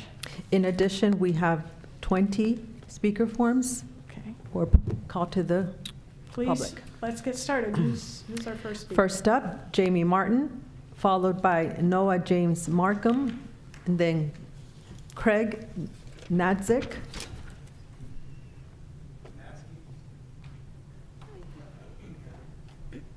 Ms. Martin? Hi, my name is Jamie Martin. I submitted a formal agenda request on Sunday and did not receive a response within the expected 48-hour time frame, business hours. We need to put guardrails into the complaint process. We mentioned it today. There's also an active Superior Court case, so I will keep this procedural. The public is asking for three things: that election and the recorder issues stop repeating, and that the internal conflict stops, and that the contracts are properly governed where complaints start. What has not been presented is a clear structural solution by you. I want to present one. Please listen to me. A corrective action framework implemented within the existing complaint process creates a defined safety net where issues are assessed, root causes are identified, corrective actions are implemented, and outcomes are monitored so the same problems stop repeating over and over again. I am requesting that this be placed on an upcoming board agenda for formal review. I followed the proper process. I submitted my request, and I expected a response, but I didn't get one. I'm here today to ensure it's formally acknowledged we need to discuss corrective action plans with respect to the complaint process and the contract oversight process, where you're using our taxpayer funds for these contracts and for these processes that you're implementing without our input. Thank you. Thank you. Madam Clerk? Noah James Markham, followed by Craig Natsky and Juan Mendez. Sorry. Aloha, Ms. Chairwoman, and to the rest of the Board of Maricopa Supervisors. My name is Noah James Markham, and please, we need to get rid of the 287G agreement with ICE taken away from the City of Mesa. And also, we need to make sure that none of our airports have ICE agents in there either. I also would like an agreement, if you keep the Mesa 287G agreement in District 1, then I'd like to make sure you put that light rail all in District 1. So let's build that light rail in District 1 and make sure it's accessible for people with disabilities. And Justin, you're not very good at the job, but I know for a fact any Democrat would do a better job than you. Last thing, our sports teams like Arizona Cardinals, the EVACs, and our men's soccer team, and hopefully soon the hockey team. We need to do a better job with our coaching so our teams can thrive. Please, if they're not a good coach, get rid of it. We need to do better with our teams. Your election system for Tempe City Council said it was 95% done, and it was the last meeting we had together. And it took till Friday that week of the meeting. Mahalo, and thank you for listening to me this morning. Thank you, Madam Clerk. Craig Natsky, Juan Mendez, Kathleen Norell. Mr. Madam Natsky. Chair, members of the board, my name is Craig Natsky. I've worked in construction in Arizona for over 30 years. I've been voting by mail for decades. It's one part of an election system here that is in this great state that is secure, trusted, and built to make sure every single eligible voter can participate and every ballot is counted. As an American, I believe our right to vote is sacred. It is our birthright, and it must not be infringed upon. That's why I'm here today. The trust I've had in Arizona elections for years is being threatened. From Phoenix to small towns like Douglas to indigenous communities across our state, Arizonans all share that same fundamental right, the right to vote. It gives us the power to choose our leaders and decide what happens in our government. And the truth is, our elections are already secure, trusted, and working. Voters rely on them. We trust this system, and we trust the Board of Supervisors to protect it. But Recorder Justin Heap is betraying that trust, creating confusion and interfering in how our elections function by stalling voting maps and blocking polling locations. He is making it harder for people to vote and putting communities at risk of being kicked out of our democracy. And this isn't happening in a vacuum. Donald Trump and MAGA Republicans know their agenda has failed working people. Instead of fixing real problems, they are trying to silence voters and dismantle our elections ahead of 2026. Because when everyday people vote, billionaires and politicians they bankroll lose power. So voters should never pay the price for political games. Protect our democracy and let the people decide. Thank you. Thank you. Madam Clerk. Next up, Juan Mendez, followed by Kathleen Norell, and then Tierney Chin. Representative, good to see you. Hey. Senator. Good Are you morning. Senator? When I ended, yeah. Good morning. Morning, supervisors and the public. My name is Juan Mendez. I live in Tempe, and I'm here today because the integrity and accessibility of our elections in Maricopa County are non-negotiable for my community and me. And I'm afraid, like the last speaker, that Recorder Heap's inaction will only spoil our elections. I want to be clear, I'm here with community to support and collaborate with the board. The current elections contract is effective and the elections process in Maricopa works. Our election staff, everyday people, right, are doing an exceptional job. They've proven our elections are safe and secure, and we support the board's work in keeping our elections working. And we want to work with you to keep it that way. But I believe, along with others, that if it were not for Recorder Heap, the county would already be finalizing our polling sites for the upcoming election. So I'm here today with community, and we will continue to show up to monitor and ensure that access to polling sites and fair elections are not undermined. All of our communities, but especially working class communities, hard to reach communities, those with limited transportation options, they need fair and access to polling sites. So we must, I mean, from what it looks like, he appears to be purposely trying to disrupt and halt the election process. His actions, like fighting over IT budgets and staff and slowing down the selection process for polling sites, are unacceptable. Again, we would be finalizing our election maps right now if it weren't for those delays. I should be out in the public helping people make a voting plan right now. But instead, we're here making sure that we even have a plan for polling sites with an election right around the corner. But so what's deeply alarming is the tripling of HEAP's ballot signature rejection in this last election. So given that alarming increase, we need transparency. We need HEAP to share the demographics of those increased ballot rejections. We have a right to know which communities are having the ballots rejected. So we want to work with you. If HEAP refuses to work with you, we're here to work with you. But before the next board meeting, we would like to know that we have a plan for the upcoming election. We would like to start educating the public on polling sites and addressing the ballot rejection. Thank you, Senator. Appreciate your continued participation in the process. Thanks. Madam Clerk. Next up, Kathleen Norell, followed by Tierney Chin and Tony Avalo. Hello, Kathleen here. I am a precinct committeeman, a state committeeman, a poll worker, a ballot counter, and a citizen. Precinct-based voting and counting allows the citizens to actively participate in the election.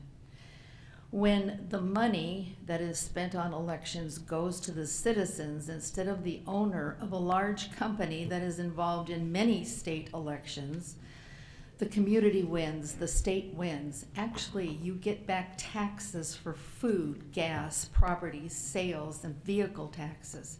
And, property taxes if you can afford them. The strength of America is in its citizens and our communities. Give us back our ballots and the elections. Yes, give us back. You have taken them away. One day, citizen ID, precinct voting, hand count. Thank you. And I've trained people on to hand count, and I think every one of you could do it. Thank you, Madam Clerk. Tierney Chin, Tony Avalo, Albert Rivera. Good morning, Chairwoman Brophy McGee and members of the board. My name is Tierney Chin, and I'm here on behalf of All Voting is Local Action. Maricopa County voters deserve stability and certainty heading into elections. The continued breakdown in the shared services agreement between the Recorder's Office and the board is deeply concerning, especially with the July primary election swiftly approaching. In February, he attempted to undermine the board's role in recommending early voting sites, only to reveal that the premise of his letter was incorrect because he failed to evaluate all the documents tabs, ignored the board's full recommendation, and spread misinformation in the process. Now, while mistakes happen, voters need transparent, accurate information from their public officials and alignment between the recorder and the board on critical infrastructure like early voting and election day locations. It is absolutely necessary to avoid voter confusion. This ongoing public standoff is not serving the people of Maricopa County. It is distracting us from the real work. Arizona voters are united in making sure every eligible voter can cast their ballot easily, securely, and without unnecessary confusion or obstruction, no matter their partisanship. This disagreement among officials pulls focus from that critical mission. This is not about politics. It is about protecting our freedom to vote and ensuring smooth, accessible elections for all, and we expect our election officials to act accordingly. Thank you so much. Thank you. Madam Clerk. Next up, Tony Avalo, Albert Rivera, Barbara Ratty. Welcome. Good morning, Madam Chair and esteemed members of the board. My name is Tony Avalos, and I'm an Arizona native who's lived in the Phoenix metro area for 49 years. I'm not here with any party affiliation, but as a concerned voter who believes in secure elections for Arizona while continuing to promote Arizona voters' rights. I am very alarmed by multiple election-related actions that are taking place in our great state as follows. Last week, I sat in committee hearings where the state legislature debated and passed HCR 2001 and SCR 1001, measures that will disadvantage voters whose single ID, such as a driver's license, will not be acceptable under the bill as follows. For married women whose driver's license names do not match their birth certificates and who do not have a passport. For low-income voters due to cost and time to obtain a second ID. And for the elderly who may be missing some documents and having issues finding them. Also, earlier this month, Arizona Senate President handed over my and our registration records to the Trump administration. I have a serious concern with the collaboration between the state government and a federal administration who has denied the validity of the 2020 Arizona federal elections. All of the above demonstrate how voters' rights can be impacted. Even as a lifelong American citizen and Arizona resident, I put myself out there through the process of purchasing my birth certificate and a U.S. passport recently. Both cost time and money, and these can be a challenge because a new passport costs $165 and a renewal is $130. After all, while members of all parties agree that we want safe and secure elections, we also want to make sure that the voters' past voting has been audited and there has been no indication of fraud, including mail-in voting. As a retiree, I'm part of the 80% of Arizonans that vote by mail. Esteemed members we trust you, and we're asking you to protect our rights as voters. Thank you so much for your time. Thank you. Madam Clerk? Next up, Albert Rivera, Barbara Ratty, Lisa Everett. Chairwoman, thank you. Chairwoman and members of the board, it's good to see you guys again. I'm Albert Rivera, a resident of District 4. I'm not here to talk about Melendres, but I am here to talk about the other elephant in the room, election integrity. We're living in a time when we have a sitting president who's questioning the integrity of elections here in Maricopa County. Meanwhile, he got exposed for voting by mail in Florida. Think of that. I might disagree with some members of the board that have been I might disagree with some of you folks on what you guys have been saying about the monitor, but regarding this subject, all I ask is to keep running our elections in a safe and secure way. Justin Heap and the Trump administration want to inject confusion and spread fear into the election system that we have trusted for so many years. Some of their actions include the SAVE Act, and trying to deploy ICE agents over to the polls. This is part of a much grander scheme in which MAGA is trying to violate the rights of citizens that have the fiduciary duty to do one of the things that makes this country great, vote. My final plea, please continue to keep our elections safe and secure as they have always been. Thank you very much. Thank you. Madam Clerk? Barbara Ratty, Lisa Everett, Andrew Tai. Barbara Ratty. I'm here to speak about election transparency and public trust. Arizona law already recognizes the importance of verification. Under ARS 1602, there is a required hand count audit of ballots after elections. That tells us something important. Even within the current system, manual verification is considered necessary. If verification matters after the election, then transparency during the process should matter just as much. Elections belong to the people. The process should be understandable, observable, and verifiable, not just by officials, but by the public itself. Trust is not built through complexity, it's built through visibility.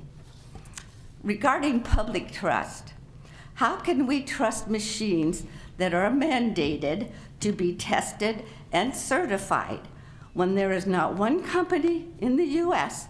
that will certify these machines? They are built to give a certain programmable result. How can we trust them? Thank you. Thank you. Madam Clerk? Next up, Lisa Everett, Andrew Tai, Joe Hoff. Welcome. Hi, I wanted to just address a couple of quick issues. I want to thank you guys for following Robert's rules. they govern most governmental meetings. And regarding minutes, Robert's Rules literally states actions are what is supposed to be documented in the minutes. And that, of course, is because if I were to give these long sentences and you were to jot them all down, there would be a word wrong and I would be mad or whatever. So actions are what goes into minutes.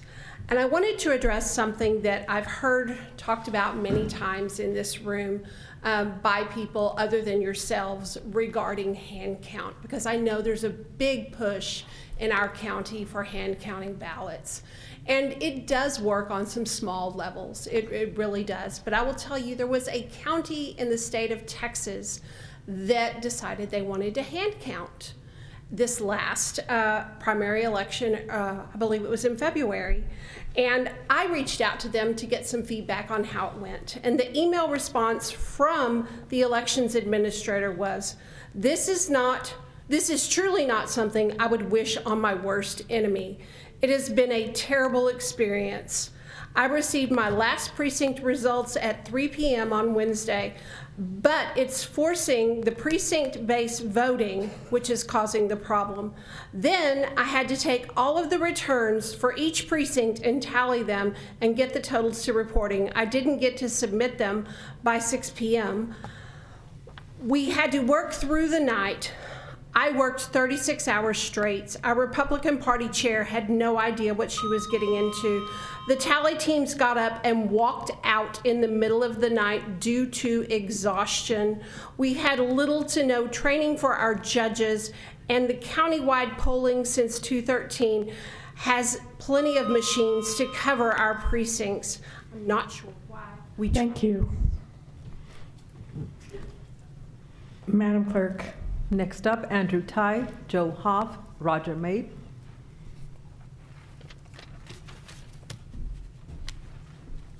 Good morning. Morning. It's been an interesting evening, and then the opening prayer at this meeting. What I've realized through my career, residential real estate career, being the captain of my high school football game or team, people have to work together to get anything done in life. Probably one of the most shocking things that affected my soul when I walked away from it was having to meet a sheriff with a locksmith at a couple's home that we were evicting because I was the realtor working for the bank. We were evicting that morning. They were paralyzed. They hadn't even packed a single item in their house. And the children were crying, and the sheriff and the locksmith went in. They changed the locks on the back and the side door. They secured all the windows. I stood out front talking to the parents, and they came and changed the lock on the front door, and they got in their cars and left. And I thought, well, what do I do now? I gotta leave too. And I was looking at this family, I thought, I want to help them. But as I drove away and looked in my rearview mirror, I really understood that these people, when they're being foreclosed on and they get caught in that situation, they are paralyzed. They don't know whether they should sit or stand. And I realize I need to work with you to get anything done for this, done to change this, and you have the power to do that. You can tell the banks, no, we're not accepting your money. So I just want to thank you. Thank you, sir. Appreciate your comments. Madam Clerk. Next up, Joe Hoff, Roger Mabe, Don Hawker.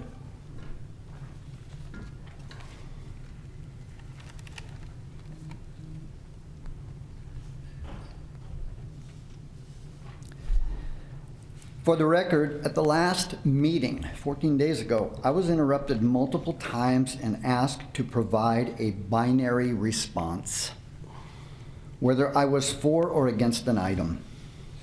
Public comment is not limited to a binary position. Speakers are here to provide input, context, and perspective relevant to an agenda item. For the record, that time was interrupted and not restored. It is also noted that no corrective action was taken in that instance, while other speakers were removed under different circumstances. For the record, this reflects inconsistency in the application of decorum. I would like to address public confidence in elections. Arizona operates a decentralized, precinct-based election system, meaning elections are run at the local level by community members. That is a strength, but only if the process remains visible and understandable. When systems become too complex, too technical, or too removed from public observation, confidence begins to decline. Regardless of intent, perception matters. If people cannot see or understand how results are produced, they will question them. The solution is not to dismiss concerns.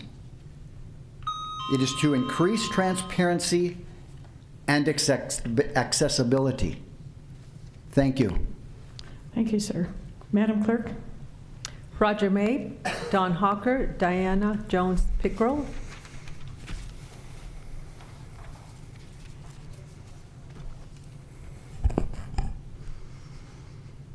Chairman, this is a criticism. First and foremost, when I was speaking on item number 6, why did you promise that you would give me my time back and then you refused to later and you broke your promise? In essence, that's a bald-faced lie. Does that make sense? It's a bald-faced lie. You didn't do what you promised. Why do you believe that you can interrupt us but we cannot interrupt you? This is extremely one-sided.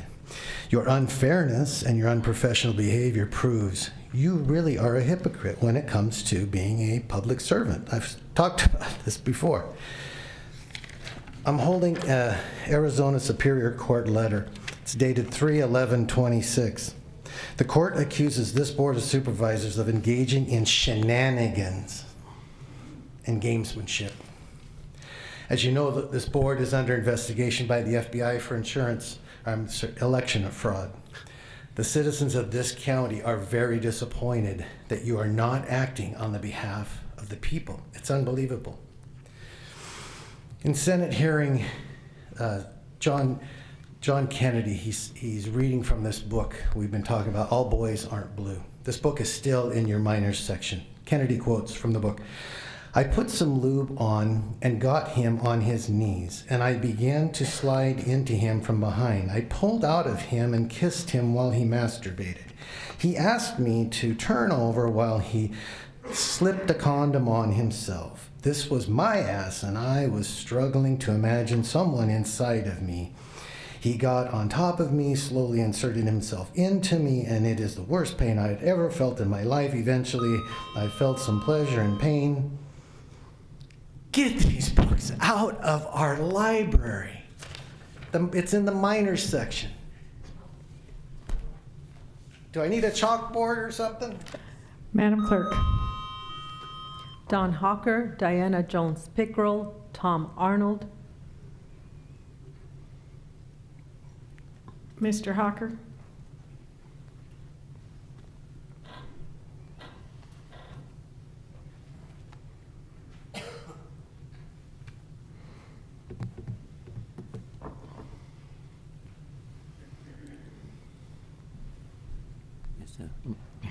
My name is Don Hawker, and I'd like to speak a little bit about what was just said and maybe make a suggestion.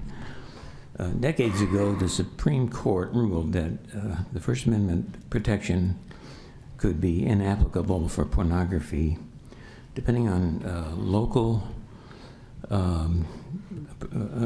decision as whether it was offensive.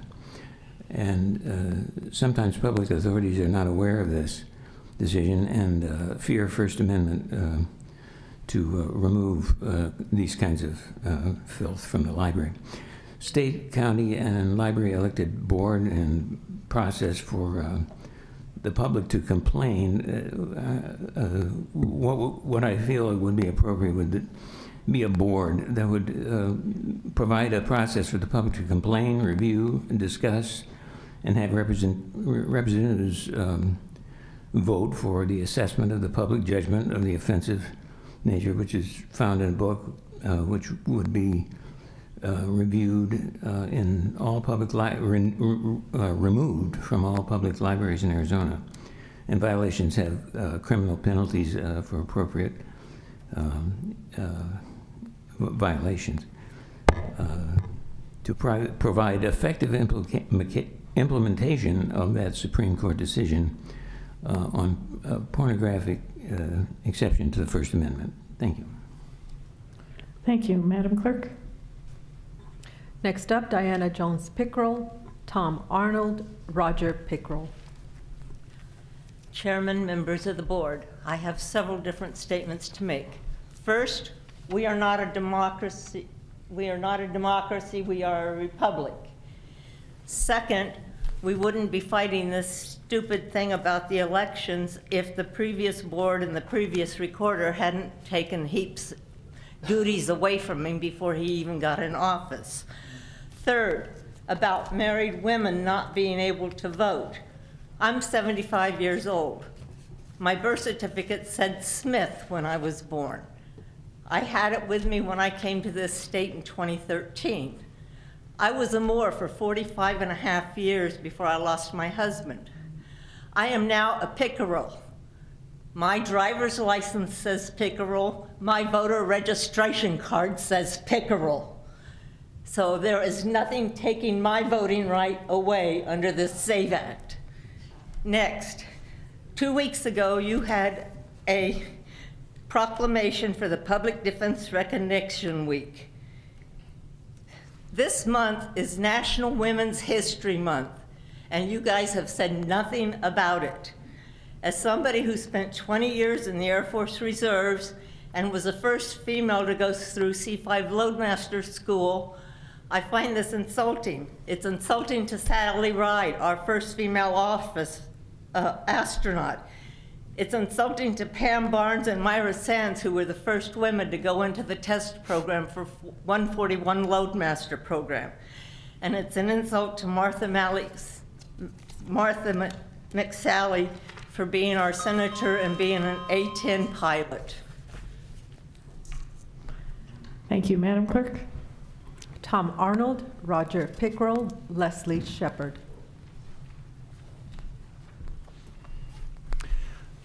Hi, I'd like to speak again about election integrity. I know it's kind of like a broken record, and I made some notes last night because there's some things I don't want to miss, and I don't want to drive home and say, "God, I wish I'd have said that." So, my understanding of the Save America Act: number 1, all voters must show voter identification.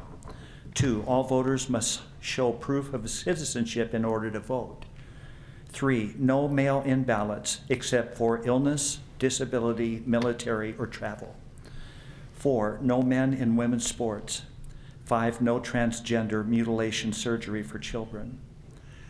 Supervisors, during the State of the Union message, which I watched most of it, when the President spoke of the Save America Act, would you have stood up in agreement? No Democrat did.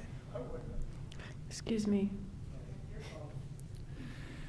If you are in agreement with this legislation, please could we write to John Thune asking, let's get this thing gone.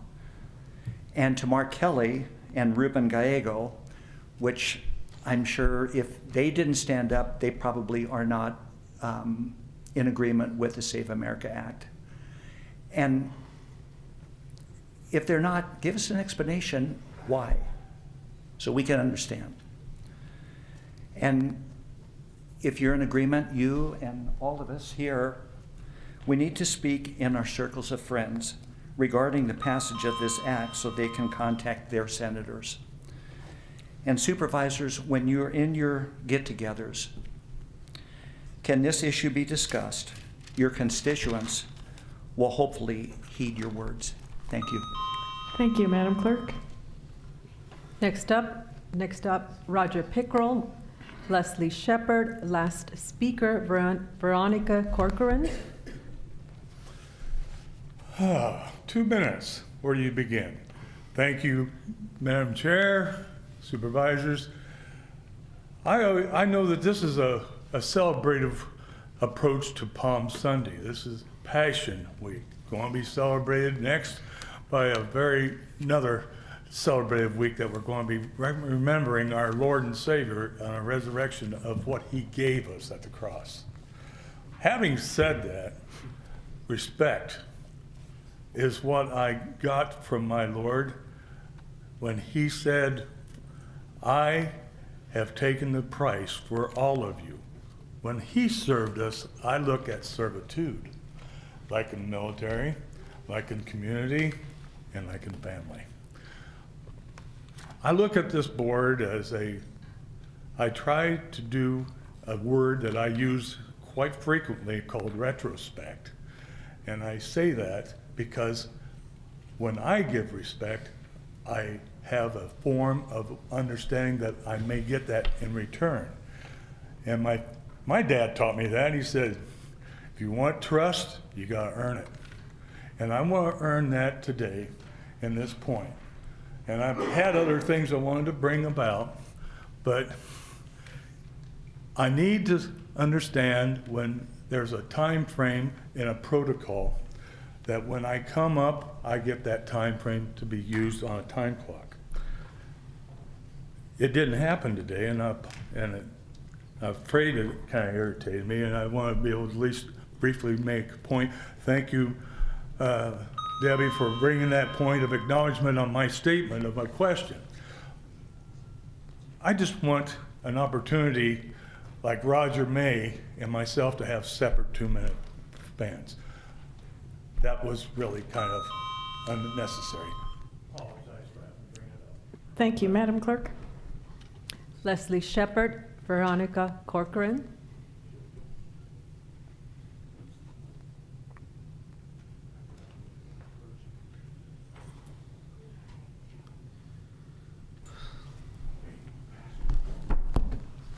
All right. I would like to talk about 2 books that I got from the Fountain Hills County Library. You know, the first one is This Book is Gay. It's not about being gay. This is the part where people get it misunderstood. This is a book in the minors department, which means somebody under 18. Pages 202 to 208 are very, very specific. I've read them and embarrassed myself reading them in here to try and bring understanding of how disgusting these books are that are in the minors department. And so this is that book. And I've given you pictures. I've actually made the copies of these pictures. And I'm doing this because your cameraman, which I've asked somebody here to have integrity to let me know who's in charge of the Maricopa County uploading and the editing. Not one of you have bothered to get back with me. Even Public Records hasn't. I'm putting that on the record real quick before the Ombudsman Department. The same thing, it's perfectly normal. This is from the Minors Department. Minors. Page 9, graphic sex, 3 different examples, whether it's heterosexual, woman on woman, or man on man, extremely graphic. Again, I got this out of the county library, from your county library, chairman of the library department. This book, or It Is Perfectly Normal, is literally full on, which I read at the last board meeting, and you were having a problem with me reading it because the contents were so disgusting. These are in the minors department in your county libraries. Now, I'm mentioning these things to you for a reason, because I'm going to be making this opportunity to continue proving that you have editing and censorship going on with your person behind the wall back over there that is doing editing, cropping, being selective in what things they show of our props. So I'm just doing that for that reason. Thank you, Madam Clerk. Last speaker, Veronica Corcoran.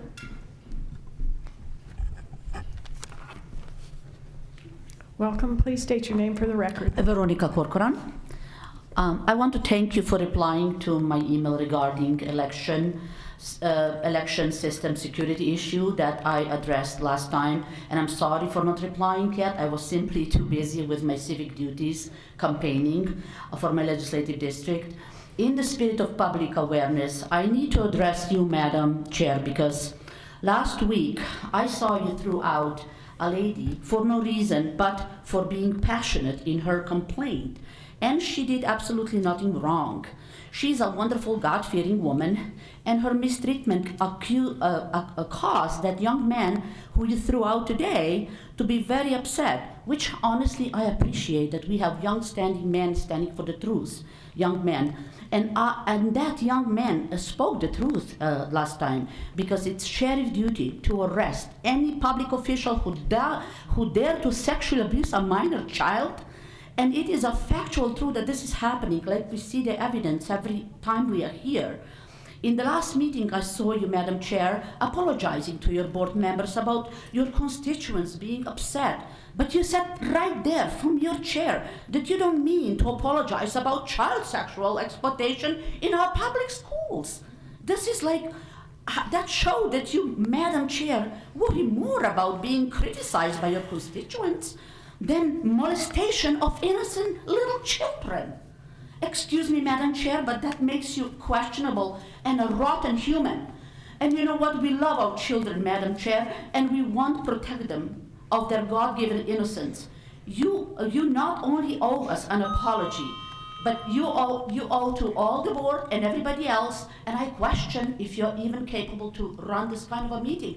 If we don't have a moral quality as person on which we stand, we should not be public servant. Thank you. That concludes the public participation section of the meeting. We will now proceed to Supervisors' summary of current events, but let me start with Madam County Manager. Nothing today. Thank you, Madam Chair. Thank you. Supervisor Gallardo. Thank you, Madam Chair, and thank you so much for once again holding a great informative meeting, allowing those that want to engage and have their thoughts be able to do it in a very professional manner. So thank you so much for providing that. You know, Madam Chair, I'm just going to say this, and I know I'm going to get, you know, I'm as an elected official, I've always made it a point that I will work with anybody. I will meet with anybody. I mean, Ms. Shepherd asked for a meeting. I said, let's meet, let's sit down. And I think we sat down for a good, almost an hour and a half, just sitting there talking. And she gave me her thoughts, I gave her my thoughts, and we had a very great discussion. I am all ears when it comes to public discussion. I will listen to folks until the rocks and false statements are starting to be flown at the board. And unfortunately, half the time, most of the time, they're not thrown at me, they're thrown at my colleagues. I've seen it for the last 3 years on the previous board, where many of my colleagues were just beaten up every board meeting for no reason. I see it, Mr. Gelvin being thrown rocks at while he was chairman, and constantly just abused, not wanting to really sit down and talk. I've seen over the last 3 years where 12 to 15 people come and say, we're we the people. You're not we the people. 12 people are not we the people. And I'm so appreciative that Lucha coming together and saying, hey, we want to work with the board. We want to be able to be part of that dialogue and discussion. We want to offer suggestions. So I appreciate Lucha coming to our board meeting and being here and being able to offer that to our board. I'm willing to sit down and talk with you all. Let's sit down, let's work together. If you have suggestions or ideas, let me know. I'm here to work, and I have always done it that way, Madam Chair. Like I said, I've worked with Leslie. I'm willing to work with Lucha now. If they're interested in sitting down, let's do it. Let's do it.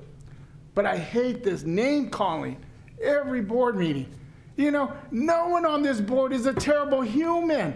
And when someone stands there at the podium calling you, Madam Chair, a terrible human, really? Is that very productive? Seriously.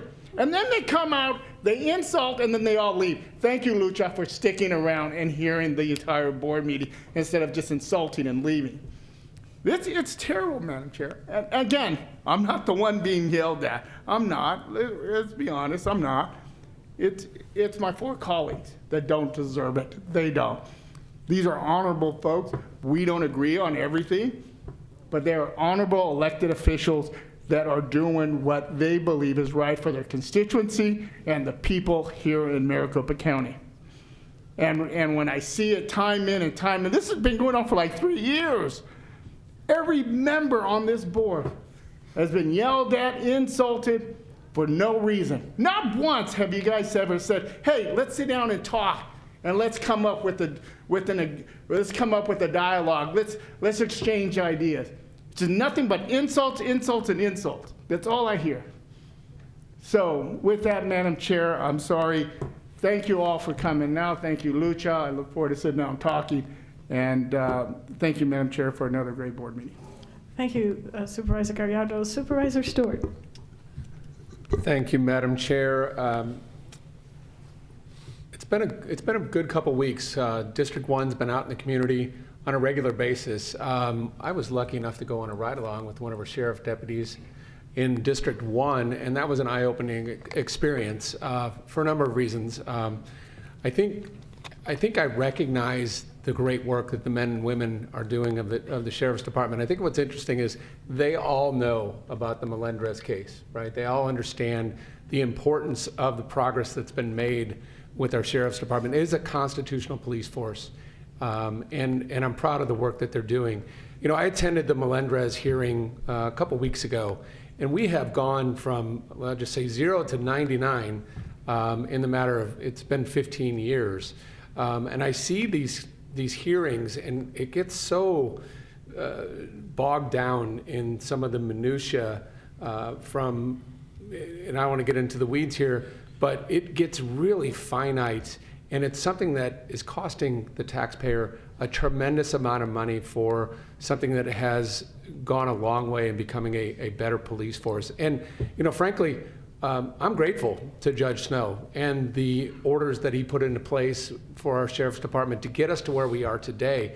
We're at a place now where it needs to be wound down. It doesn't necessarily need to go away completely, but it keeps expanding. It keeps becoming more expensive, and it needs to go the other direction based on some of the great work that's been done with Judge Snow's help and others. But I did attend that meeting. I attended a lunch and learn at the legislature with looking at innovative technology to find missing children, right? To identify bad people when they come into public spaces, especially at schools. And there was a number of different legislators there as well as staff. And it was an eye-opening view into the future of protecting our kids. Roots and Boots Rodeo, the fun stuff. I want to thank Mayor Wheatley and council and Queen Creek, the town of Queen Creek, for letting me attend the rodeo. It was a blast. If you haven't ever been, you should sign up for it next year. And the Chandler Ostrich Festival, a great event that happens every year. I got to see Vanilla Ice. And on Saturday, we had the Commodores, but what a great community event that is. So thanks to the Chandler Chamber for bringing community together. But, you know, as importantly, I want to thank Vice Chair Lesko and Supervisor Galvin during his chairmanship for working with the EPA and Lee Zeldin and finding a way to help Maricopa maintain its air quality levels. We've done a tremendous job as a community. We've asked our community to do a tremendous amount of work to keep our air safe, but also being able to still create opportunity and jobs for our kids.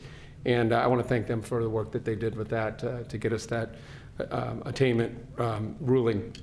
Huge congratulations to Benedictine University, NAIA Final Four. They were a Cinderella story. I kind of followed them. I've got a neighbor whose kid plays for them. It was a lot of fun. So basketball's big. Go University of Arizona in the Sweet 16.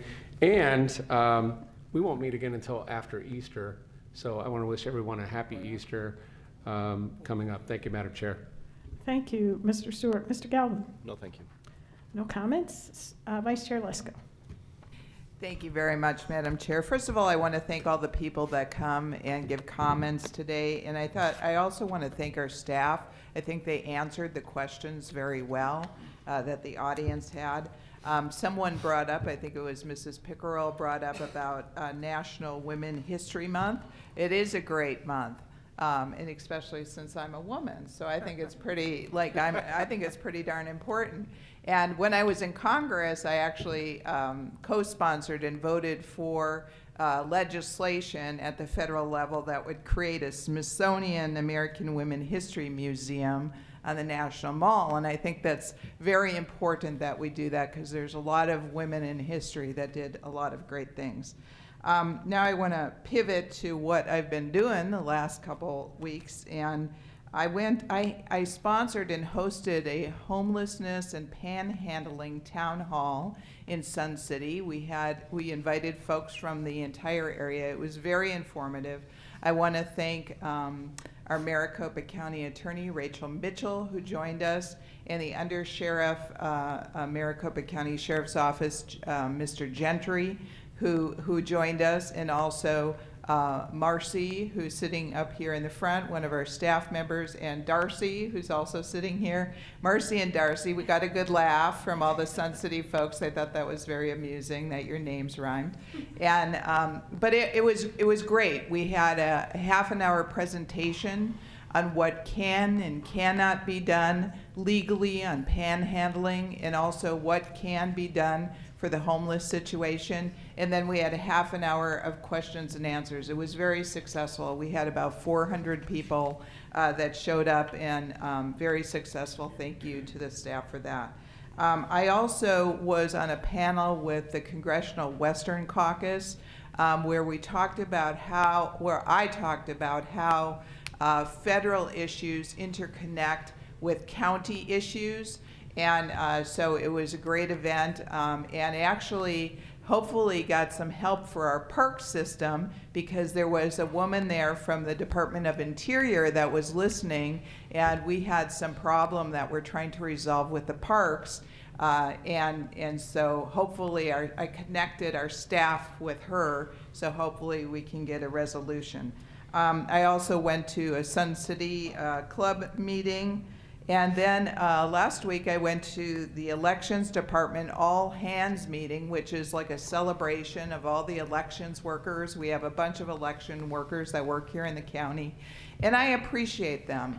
No matter what you think about the elections, how they're run, these folks are dedicated people that care about our elections, and they really work hard, and I wanted to be there to appreciate them, and I do appreciate them, and I support them.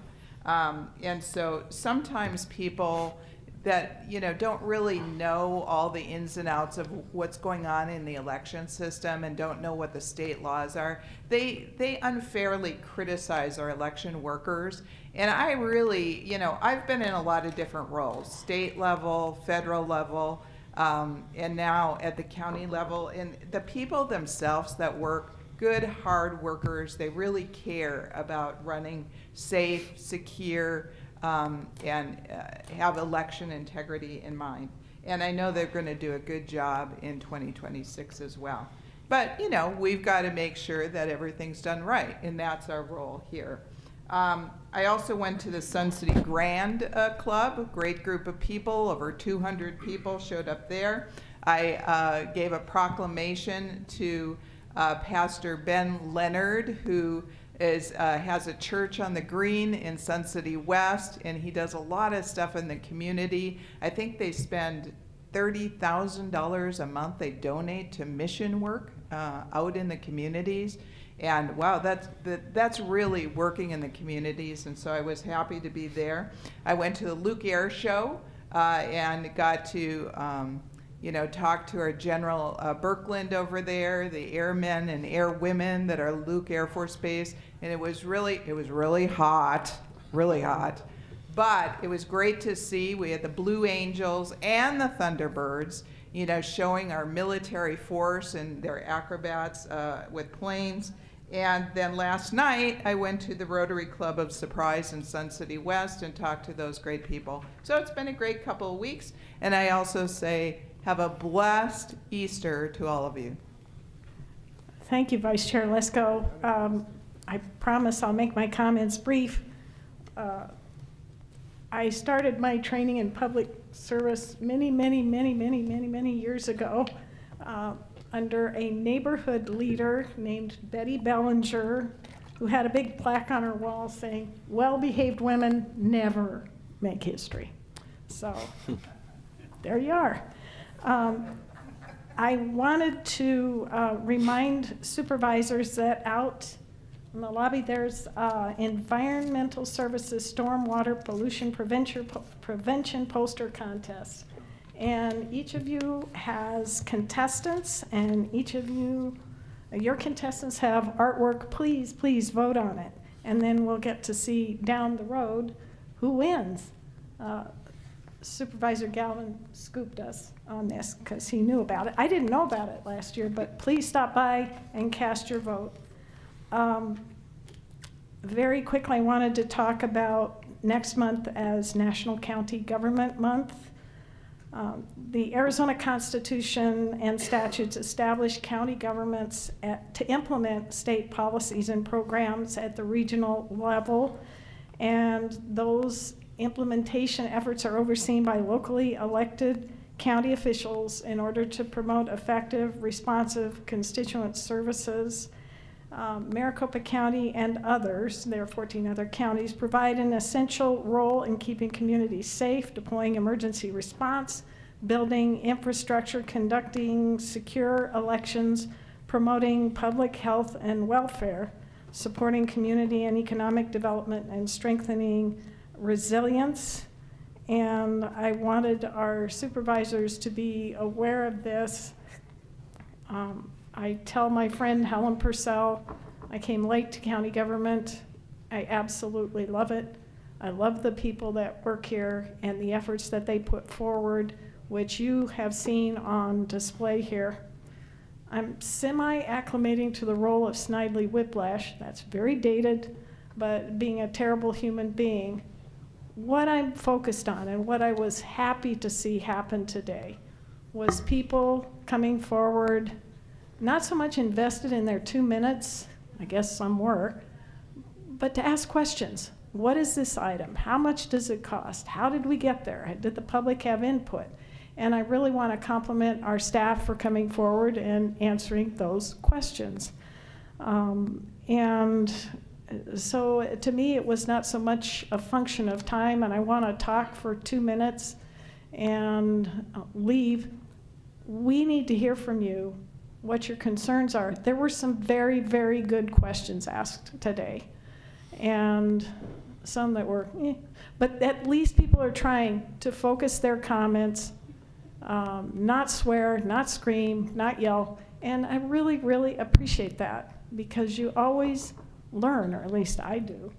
So that being the case, happy Easter to everyone, and I will thankfully adjourn this meeting of the board because we got everything done.